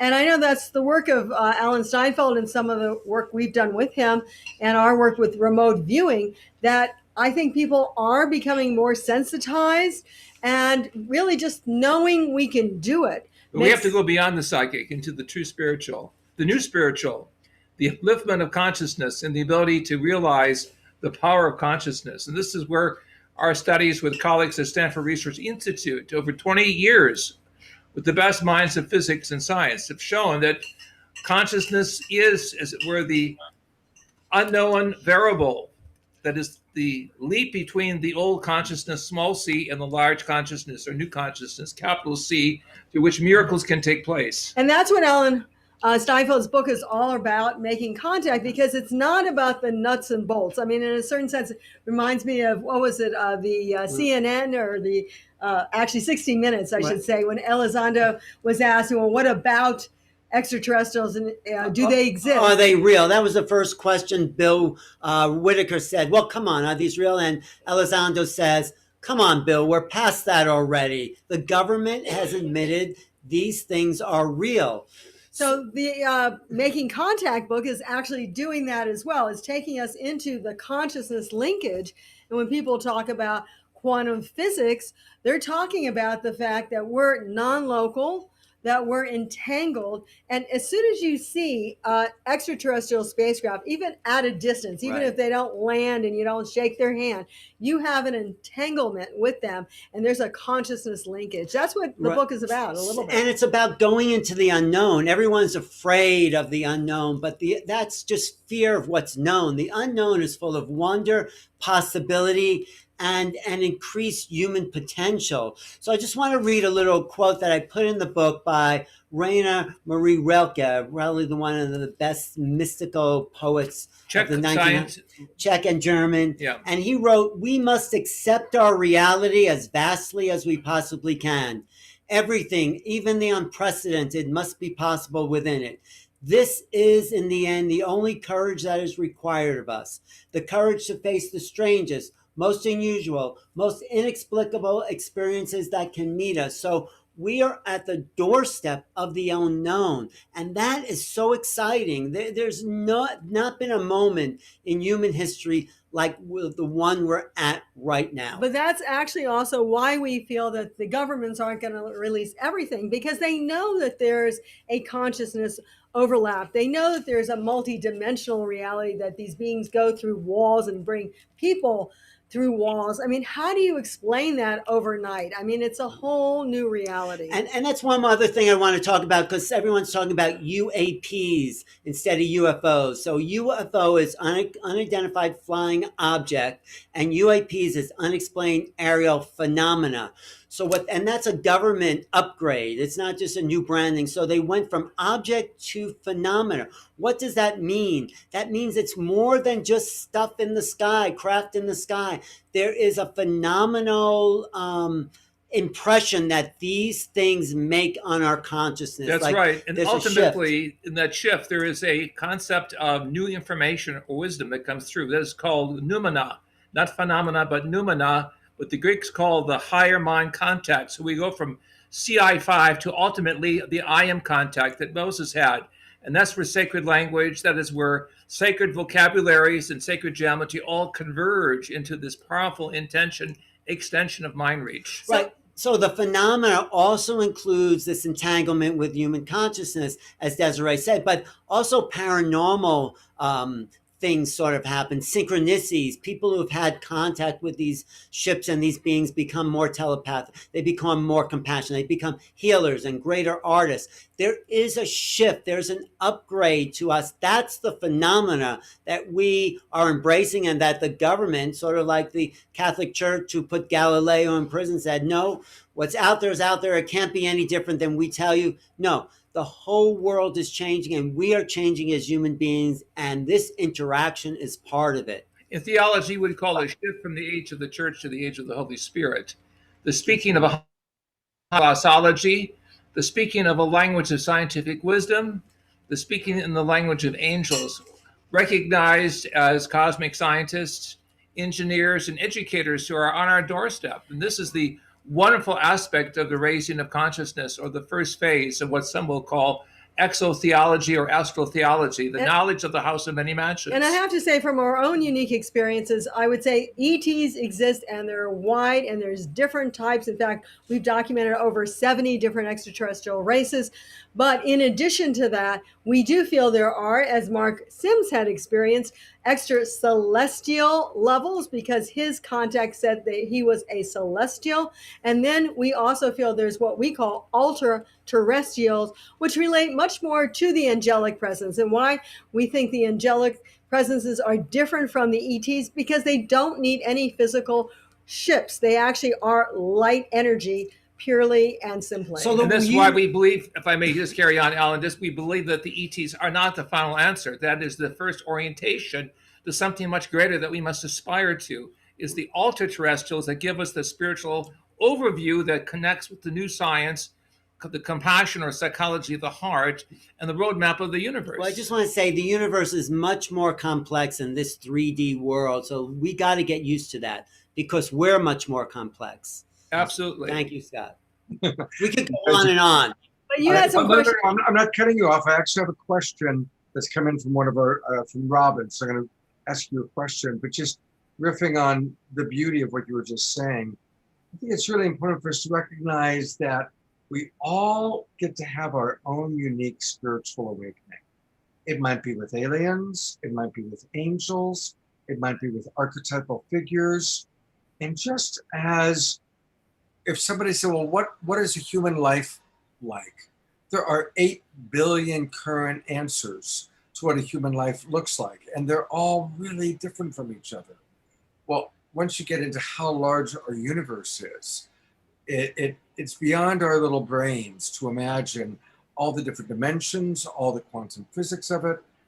But so what we do is we come back to just the preciousness of each of our own unique spiritual journeys, and everybody's journey, whether it's seeing aliens, having a deep connection to Jesus, or Mary Magdalene, or an archetypal figure.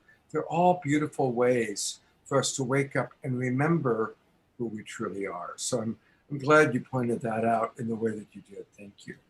We are remembering it. Yes, that's this. Yeah, and even seeing all those, it's like, okay, it's shaking up our reality.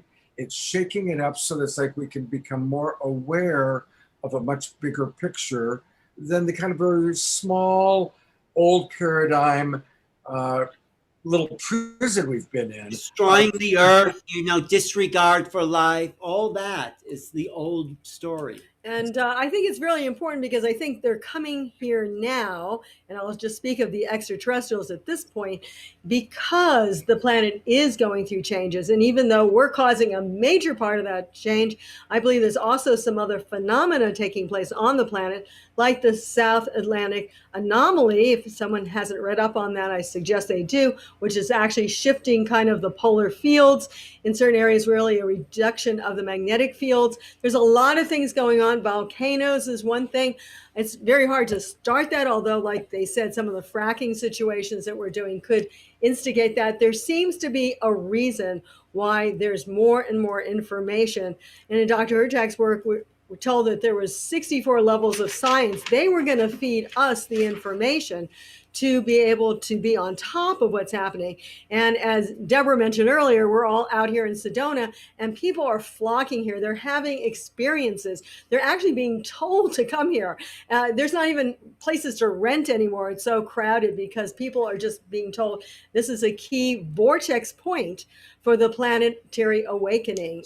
So the 64 areas include the time countdown of 2004, the breakthrough in the human genome, understanding that the DNA, RNA actually has a spiritual resonance to raising consciousness in the human fabric, the acknowledgement of the ancient historic sites as having a mathematical grid pattern that connects as a mirror with the star constellation we principally call the Pleiades in the system of Orion. And more importantly, in all of this, the social and the psychological dynamic of a new self, a new humanity, a homo universalis that can take its place as a citizen of the universe. And I say one of the strange things we've talked about, the grays, the insectoids, the praying mantises on this program tonight. But I think one of the strangest things is that people have also seen our species out in space, because we don't believe in terms of our own cosmology that we actually came from here. We feel that we visited here, we forgot who we were, we're getting back to our cosmic memory, but you will find our species, which would be, for lack of a better word, called the Adamic species, also out in space. So what other questions do some people have? So Robin has been asking it for a while, so thank you for your patience, Robin. I hope you're still with us. Please ask the Hertogs, how do we stop the new natrium nuclear plant in Wyoming? And what do they know about the dangers of natrium plants? Well, yes, in a general sense, what's happening all over, and you're bringing it to the fore, Scott and Deborah, is the fact that there's this dichotomy, and we're saying all the new technologies that are coming about can be used for the good or can be used for the bad. And so in terms of natrium, it doesn't seem like it's exclusively can be used negatively, but it can. And those are things that are taking place. I wanted to go back, if I could, just to drop that topic for just a minute, to even the pipeline number 5. You mentioned that, thank goodness for the governor of Michigan who's trying to stop this. This is a very old pipeline. It really starts in Canada, only runs through the top of Michigan, and then goes back into Ontario and Quebec. So the U.S. is using very little of this, we'll say oil and gas. It's pretty much just going on, and we're kind of being nice enough to allow that pipeline to go through our waters. It's really time to make the changes, to get on top of the technologies, to stop the nuclear, to stop any type of use of negative use of any types of technology. We are also publishers of a book called Consciousness, Energy, and Future Science that explains how we can put together ecological communities. We are in touch with our European counterpart in Switzerland, where we teach people permaculture. We're the leading institute for that program in Europe. We work with the Indigenous all throughout Latin America. So there are many breakthroughs now taking place that require an online university. So this is what the Academy for Future Science is. This means consciousness guiding science, not science of objects, not science of mechanistic relationships, but science of human and futuristic relationships that count. And here we have to do the troubleshooting in most instances ahead of time, not knowing all of the recipes of chemistry. We have to draw upon those who have been in the field, who have years of research in ecological communities. And nuclear energy in any form, I think, is very, very dangerous. We don't know what that we're playing with. Some of the earliest UFO sightings were around Roswell, where the nuclear test sites were. These craft have been over nuclear missile silos. They've turned off the nuclear code in the US and in the Soviet Union, when there was a Soviet Union. So there's some big concern. And we have to discover different types of energy, because obviously these craft, whatever they are, they're not filling up their gas tank to be here. They have an energy that could light up the world and not be at the expense of our environment. This is also, I think, the big problem with why it's been suppressed. The corporate elite don't want to give up their hold on the oil monopolies. And so we as a people's movement have to fight for freedom and the freedom of technology. which will free us from this enslaved. Also, a new area, 0 point energy. One second, you guys. Your camera is frozen, so we just have a really frozen, fuzzy picture of you guys. Oh. So what I would suggest is I'm going to go to the Keys of Enoch screen. Oh, there you go. You're back. Okay. I was going to say, Scott, and those of you who are staying on the program, that we had the opportunity years ago to be involved with 0 Point Energy, first mentioned in the Keys of Enoch in '73. It was not until the 1980s that the American Air Force took this seriously, and Dr.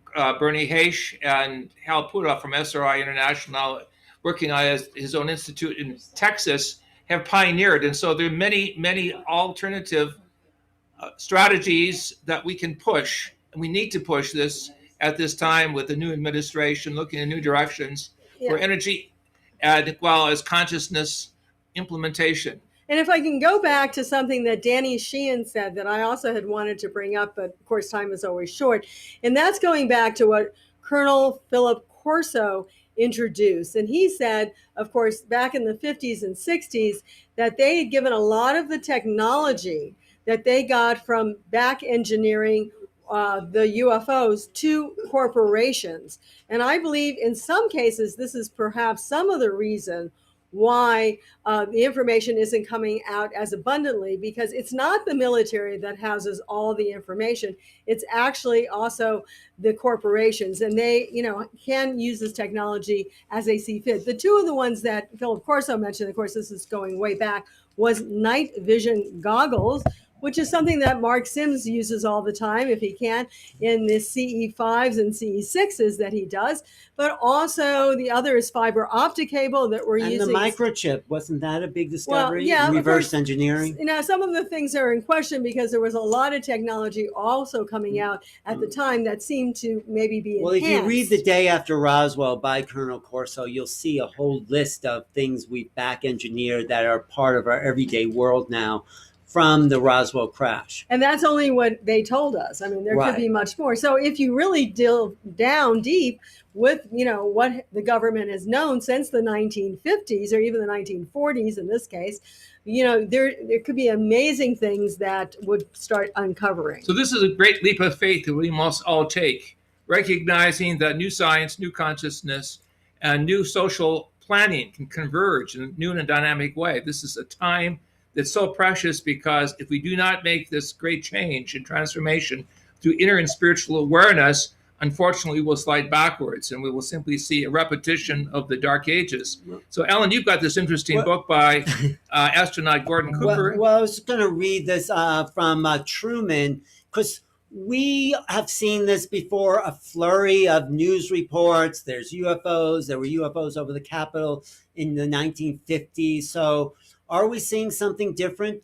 I think we are, but we have to pay attention to how the media and the government are trying to manage the narrative, trying to make us think something. They put the word threat in there.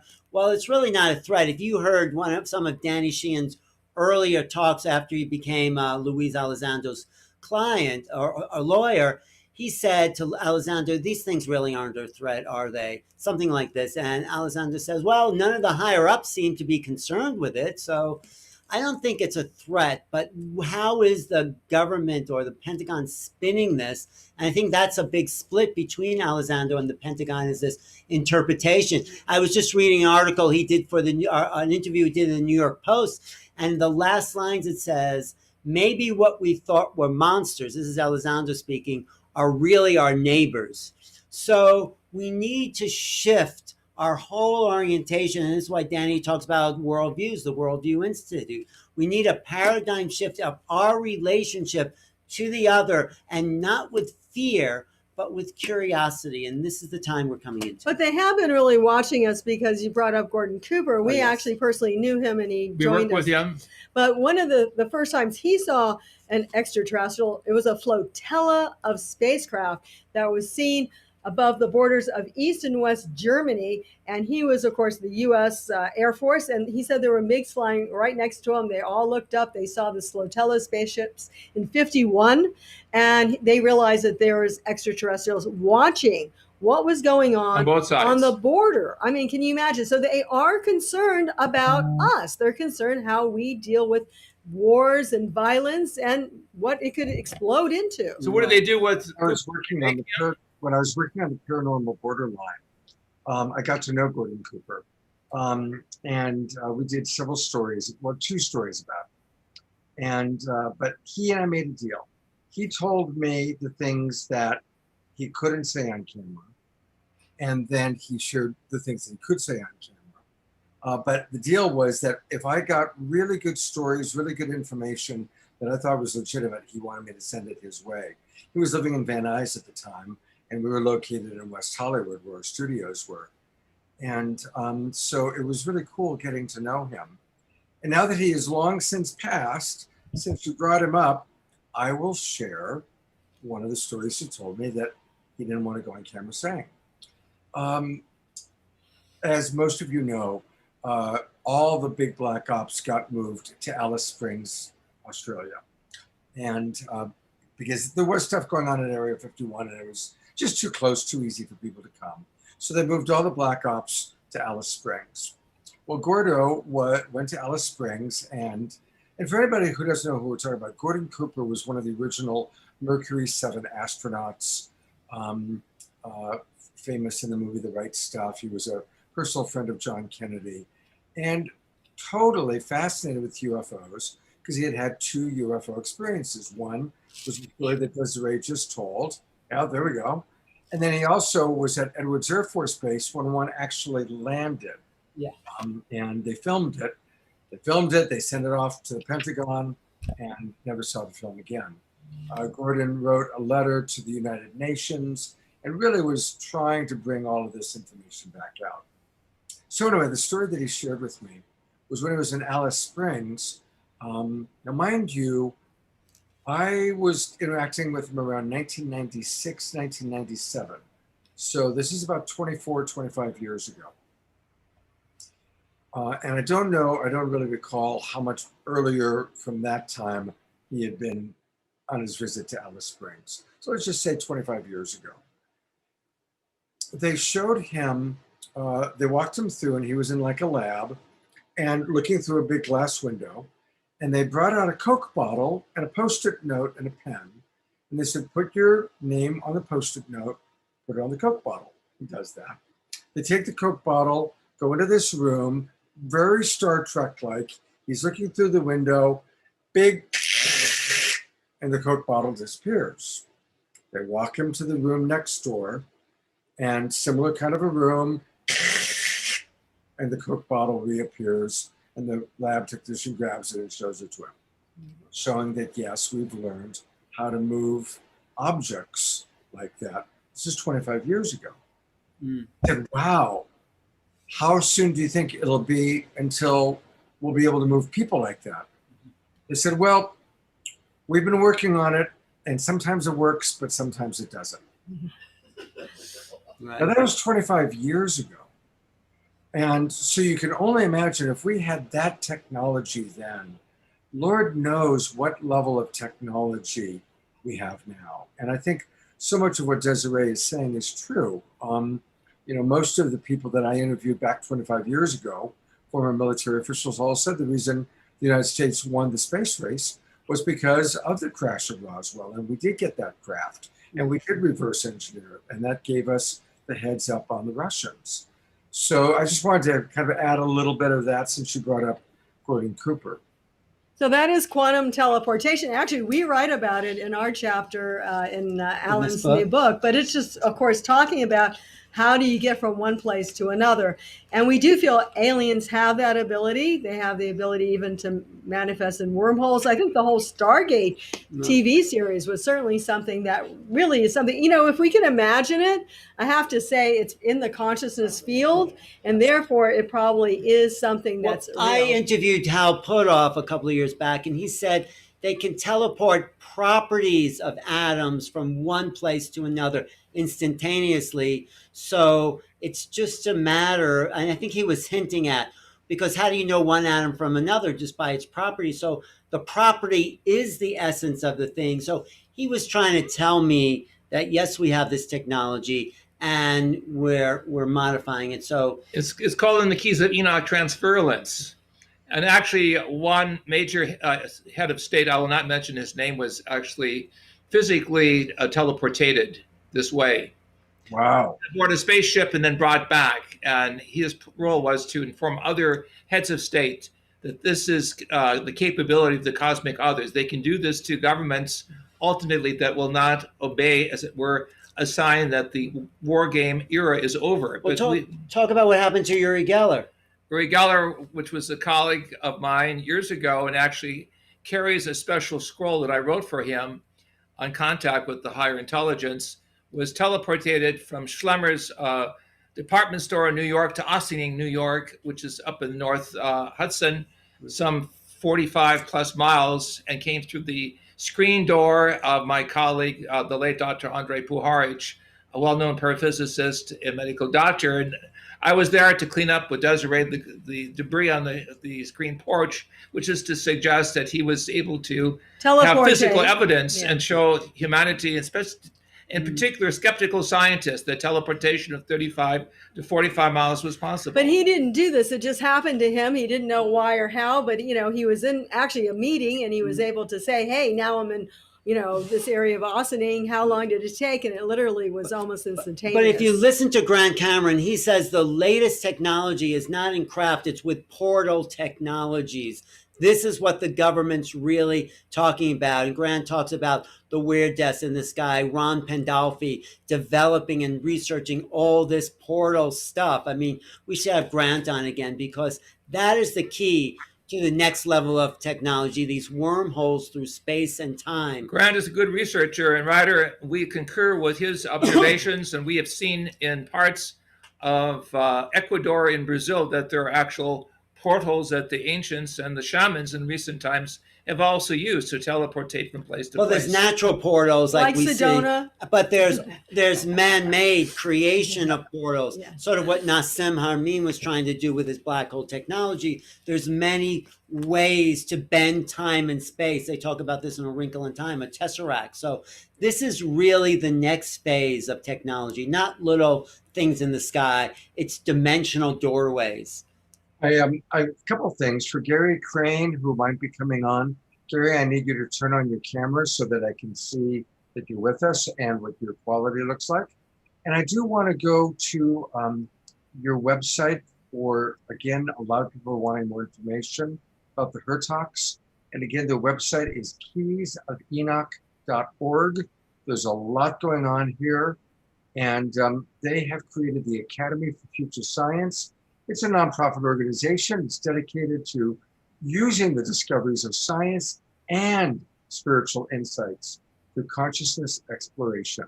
They're a non-political organization, and they emphasize the need to bring science and spirituality together into greater harmony as we face the challenges of the 21st century. So definitely check that out. And yes, go ahead. Well, you can see on the webpage there, we have the book that we wrote with Elizabeth Rauscher, Mind Dynamics in Space and Time. Again, this is the celebrated work, the real X-Files of what Stanford Research Institute, in conjunction with the American intelligence community, researched for over 20 years behind the scenes. Of remote viewing mostly, but also other aspects of it. Well, non-local consciousness is something I teach actually on Portal to Ascension. I teach people how to understand their right brain is a bigger aspect of creation. The left brain is the ego brain, but the right brain's in touch with everything. So anyone can remote view. Anyone can know anything about everything anytime. And this is part of the age of miracles that we're moving into, the fact that we have no boundaries, no secrecy anymore, because everything works according to a certain vibratory level of information. You can tap into that, particularly through spiritual meditation, prayer, and activation of the positive attributes of human, shall we say, beingness. Then you can understand the being behind being and becoming. That is the divine mind that we're all connected with. And speaking about governments, actually, I encourage people to watch on Amazon Prime Third Eye Spies, which was a movie that Russell Targ put together about this program and some of the information. And, you know, they wanted government funding, and it was obviously hard to get for remote viewing. So they were doing a test over in the West Virginia area. And someone said, oh, I know, I'll give them a coordinates. Let's see what they see there. So what they saw was an NSA facility, and the remote viewers were able to go inside the file cabinets and to actually pull out top secret names of programs that the NSA was doing. This is back in the early 70s, as they were trying to view the Russian spying on Russia, basically, at that time. And so this came back, and yes, they found out that they were 100% accurate. The original target was not the NSA facility. It was simply like a kind of farmhouse or a cabin, but over the hill was the NSA facility. So it was an amazing, really, a situation that took place, but they saw everything. They knew everything about the Russians were doing this in Novosibirsk, but the reason the Americans got the upper hand is because this was not attached so much negative thinking, but positive thinking. This is the importance. Anyone can do this. You can train your right brain, which is like your internet to infinity, to just access any place in time, space. Your left brain can't. Your left brain is like what's just on your computer. The right brain has access to all knowledge. The idea is just getting out of the way, getting your personality out of the way, and then you're connected. And that's what the Stanford Research Institute program did. They taught this getting out of the way to first keep up with the Russians, because the Russians had a psychic spying program. The CIA says, well, the Russians can do it, we can do it, but they didn't want to call it psychic spying because it sounded a little weird, so they named it remote viewing. Exactly right. Really? So we're at an amazing threshold now. We must put the energies that have brought us together into a positive dialogue. We must emphasize negotiating with our cosmic others, our friends, on a positive level. We must utilize a higher spiritual consciousness to see the unity, which is in that ancient text that Ellen said earlier, a new heavens and earth is from Isaiah chapter 55. The Hebrew word is shamayim, many heavens. We must understand that the ancient true prophets and true mystics understood there was a scientific gem of knowledge in every scripture, and utilizing that spiritual and scientific potential together is the secret of opening up the matrix. Right. So it's a higher science that we're at the verge of understanding. I think quantum physics is an in-between step because it comes down to the subjective experience of the individual. There is no objective reality. So quantum physics isn't a real science. It's a development in potential of what the ETs already know to move beyond time and space. But it's the first steps in understanding the greater science. And we have that potential. I think that's the first thing we have to do to start opening it. Everyone says, well, how do I start? Well, first of all, you have to believe you can do it. And we can do it because all life is entangled. It's a non-local reality. And I also often say, you know, just hold up your cell phone and think about who's calling you before you even look at it.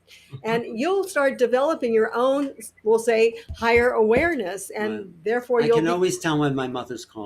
I can always tell when Alan's calling. Oh, really? Thanks. All right. I promised a couple of people we would be done by 10 o'clock. There's another way, and that is the multidimensionality of music. Scott, yeah, go ahead. Go ahead, Scott. I'm sorry. We do got to wrap up, and you guys are fantastic. So, you know, we're going to do next weekend, June 11th and 13th, we're going to do more opportunities. So maybe you guys can join us on the show that I'm doing either Friday night, June 11th, or Sunday morning, June 13th. Think about which of those you could do. They're both going to be continuing giving this information on making contact, and there's so much to cover. So Friday night Straight Talk, 7:30 Pacific time on the 11th, or Sacred Sunday show on the 13th. Well, we'll let you know because Alan's actually off to Laughlin as well. He's going to be But meeting. I think I'll be back by Friday. And I think the 11th is probably your more popular show, isn't it, Scott? Yeah, we get more people on the 11th, although they're both wonderful. So you don't have to decide right now. We'll text about it. All right. Anyway, good night. We enjoyed Thank you, being Scott. with That you was guys. really Love fun. to Debbie. All of you out Love there, I'm great. just looking at the chat. Great Okay. love. Are you wrapping up now? Or are you doing Great anything light. else? I'm gonna go to John Martin and let him wrap us up with some music, so you guys can go ahead and respond to some of the chat in the chat box. Thanks And, again, Scott. It was really thank you so much. Aren't they fantastic? Wow. So I'm going to go. I thought it would be really nice just to close out with some really beautiful, soft music. And really so grateful for John. You know, John just sent me a lovely photo. So, John, tell us about this picture we're looking at. This was the day after Easter 2 years ago. And there was a second photo also that shows the portal. Did I send that one as well? You did. I'll pull that up in a moment. Yeah, and this lovely angelic being came to the park where I have all of my experiences, and it was just so magnificent. But at the time, I really couldn't look at it for very long. My mind wasn't quite ready. I was able to get a few pictures of it, but I really couldn't look at it in the way it deserved. And I felt kind of bad about that. That night, this beautiful golden craft came down about treetop level. There's the portal to the right that it came through. And I apologized. I said, I'm really sorry I could only look at it for just a few seconds. And it expanded 10 times, acknowledging that, this is difficult. This is something that we have to, it takes a while for our spirits to be able to envelop these kind of experiences. And it was a beautiful thing. It really was quite lovely. Thank you, John. Thank you so much for sharing with us. And we're going to conclude with Scott, I now have audio and video. Yeah. Hey, Gary. Gosh, you know what? I interviewed quite a few people at the campsite, as you asked me to do. Right. All right. Well, we're going to go just a few minutes longer. So, John, can you hold on one moment? Go ahead. I'll wait for you. I'm going to switch Absolutely. over very briefly, Gary, because I promised that we'd finish by 10 o'clock, and it's 10 o'clock. So can you briefly just summarize? Gary Crane is out in Minnesota where the protests have been happening. Give us a little summary of what you've experienced and what you've seen, Gary. Well, I only had time to talk to a few people. It was most of the whole time was prayers being given by the indigenous leaders. One person said they felt a sort of spiritual joy that they felt you could only get when you actually finally take a courageous stand for what you've been saying you really care about. Another person said that they were really grateful for all the people that showed up. There were somewhere about 2,000, about twice their goal. And you asked me to ask people about their needs. And one woman said that other than her own personal need for community, she was meeting a need to give back to our mother for all she's giving me and humanity. And another American Indian who had fought at Standing Rock said that he was anxious, apprehensive that there will be enough like us to continue coming in the weeks ahead that are willing to sacrifice what we're sacrificing in order to be able to prevail. And I just want to add that since there's been so much talk about sort of otherworldly things, that Kurt Vonnegut, the famous author, once said that in the battle between good and evil, greed and compassion, the only thing that historically that's ever made a difference is organizing. And organizing is a numbers game. And so it's really important to be able to get the numbers there every week after week, people willing to incur a little bit of inconvenience to save our mother. And I just want to end by just saying really quick that those of you who know me know I'm a social change history buff. And while winning elections is essential, I went to Georgia for weeks and knocked on doors and so forth. And green social enterprise is great through like the Ford 150 and focusing pressure on BlackRock to get these great achievements that happened at Chevron and Exxon. And maybe ETs could help, although frankly, I think they probably have more important things to do up there. The only strategies that have ever really historically worked to make the positive economic changes we urgently need has been mass nonviolent civil resistance.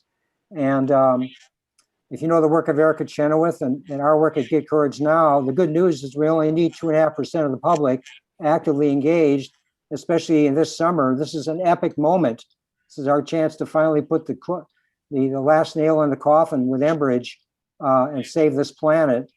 We only need 2.5% of the public, 2 out of every 100 people, to give enough of a damn to make a difference. And one last thing, since we're in Minnesota, one person said, quoted the famous Paul Wellstone, the senator of Minnesota, who said, if we don't fight hard enough for the things we stand for, that we say we care about, at some point we have to recognize we don't really stand for them. Thank you very much, Gary. So I really appreciate all that you've shared. I appreciate that you've made the choice to go all the way out there. It's not easy. You're doing it on your own money. So God bless you. How many people were at the protests today, would you say? Well, I counted about 1,500, but they say about 2,000. And really, frankly, you don't have to thank me. I think it's our planetary duty. I mean, most of us will make a big deal about Christmas or Rosh Hashanah or in Islam, the counterpart for Islam. But I think our most important planetary duty once a year is to risk a night in jail. This is the safest country in the world to spend a night in jail. And even a little mace and a little tear gas. When you come out, you realize it's your happiest, proudest moment of your life. And the dopamine rush you'll get will last for weeks. It's better than sex, frankly, if you do the math. And you meet the nicest people. Get to Minnesota. Yep. Spend a night in jail with the best people in the world who walk the talk, who aren't just, saying I care or worse, agonizing instead of organizing. Thank you, Gary. And Gary, I'll invite you to our follow-up show that we're doing on Friday night, June 11th. And you and I will talk this week. Thanks so much for having me on. Thanks to Lori Grace for making this happen. Absolutely. God bless Lori Grace. Whew. All right. So there's a lot to integrate. What Gary was just sharing, and I'm going to one more time just remind everybody you can still donate. Go to Honor the Earth, and we want to stop line 3, donorbox.org/line-3. Please do donate. Please do donate. And so as we integrate everything that we heard from our presenters, the Hertox and Jerry Anderson and Mark and Danny Sheehan, I'm going to go back to John. And John, I just would love to drop into your music and let your beautiful music be our final way to integrate all that we've experienced tonight. Thank you, Scott. It's been such a great pleasure for me to be here with you. I had dinner with President Carter in Toledo, Spain, and we had a beautiful meal, and we spoke of many things, including UFOs, and that was the impetus for me to, between that and Close Encounters of the Third Kind, to try to use music to connect with the universe. And this is his favorite song. It's by Francisco Tarraga. It's called Recuerdos de la Alhambra.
Just beautiful. Just beautiful, John. Thank you, Scott. It's been such a great pleasure to be with you tonight. Thank you. Well, we're definitely going to invite you back a lot. You bring a lot of Please. just beautiful energy to us. And that's all I remember is John taught us to go out, look at the stars, talk to them as our friends. Guys, whether it's whatever your spiritual journey is, whether it's up in the skies or in the inner world, whether it's through the dream time or through an archetype that you believe in, this is the time that the world is changing. Our world is changing. And so that's why we come together as Global Peace Tribe and share all these different ways of expanding our consciousness, raising our awareness. God bless you, John. Thank you so much for being with us tonight. Just Thank was it. Really Thank you, Scott. What a great pleasure. And just make it a daily practice. That's what I do. Connect with the universe. And there's no ritual involved. I just go outside and I speak with them as I would speak to you or my kids or my family or friends. And they respond back. And it's easy and it's fun and it's enlightening and important. And thank you. Thank you, John. What a beautiful modeling sent for us tonight. I want to thank Debbie Johnston for staying with us and helping me out. Thank you, Debbie. I appreciate it. Thank you, Gary, for going out there. Thank you, Jerry, and your wonderful friend that you met through Saturday Night Live. And most of all, I can't believe it. There's still 168 people in the Zoom room. God knows how many watching on Facebook. Thank you. Clearly, these words, these sharings are precious to you, precious to me. Please do join me tomorrow morning. Reverend Michael Beckwith is amazing, and he offers some really valuable wisdom. And I'm going to have the great TJ Woodward with me. And we all know people struggling with depression, addiction, alcoholism, domestic violence, all those challenges. And we're going to tackle tomorrow morning very specific ways of dealing with those issues. So please join me, 10 o'clock in the morning for my Sacred Sunday show. And then next Friday night, Mark Sims, I'll bring on Gary, probably the Hertox, and Alan for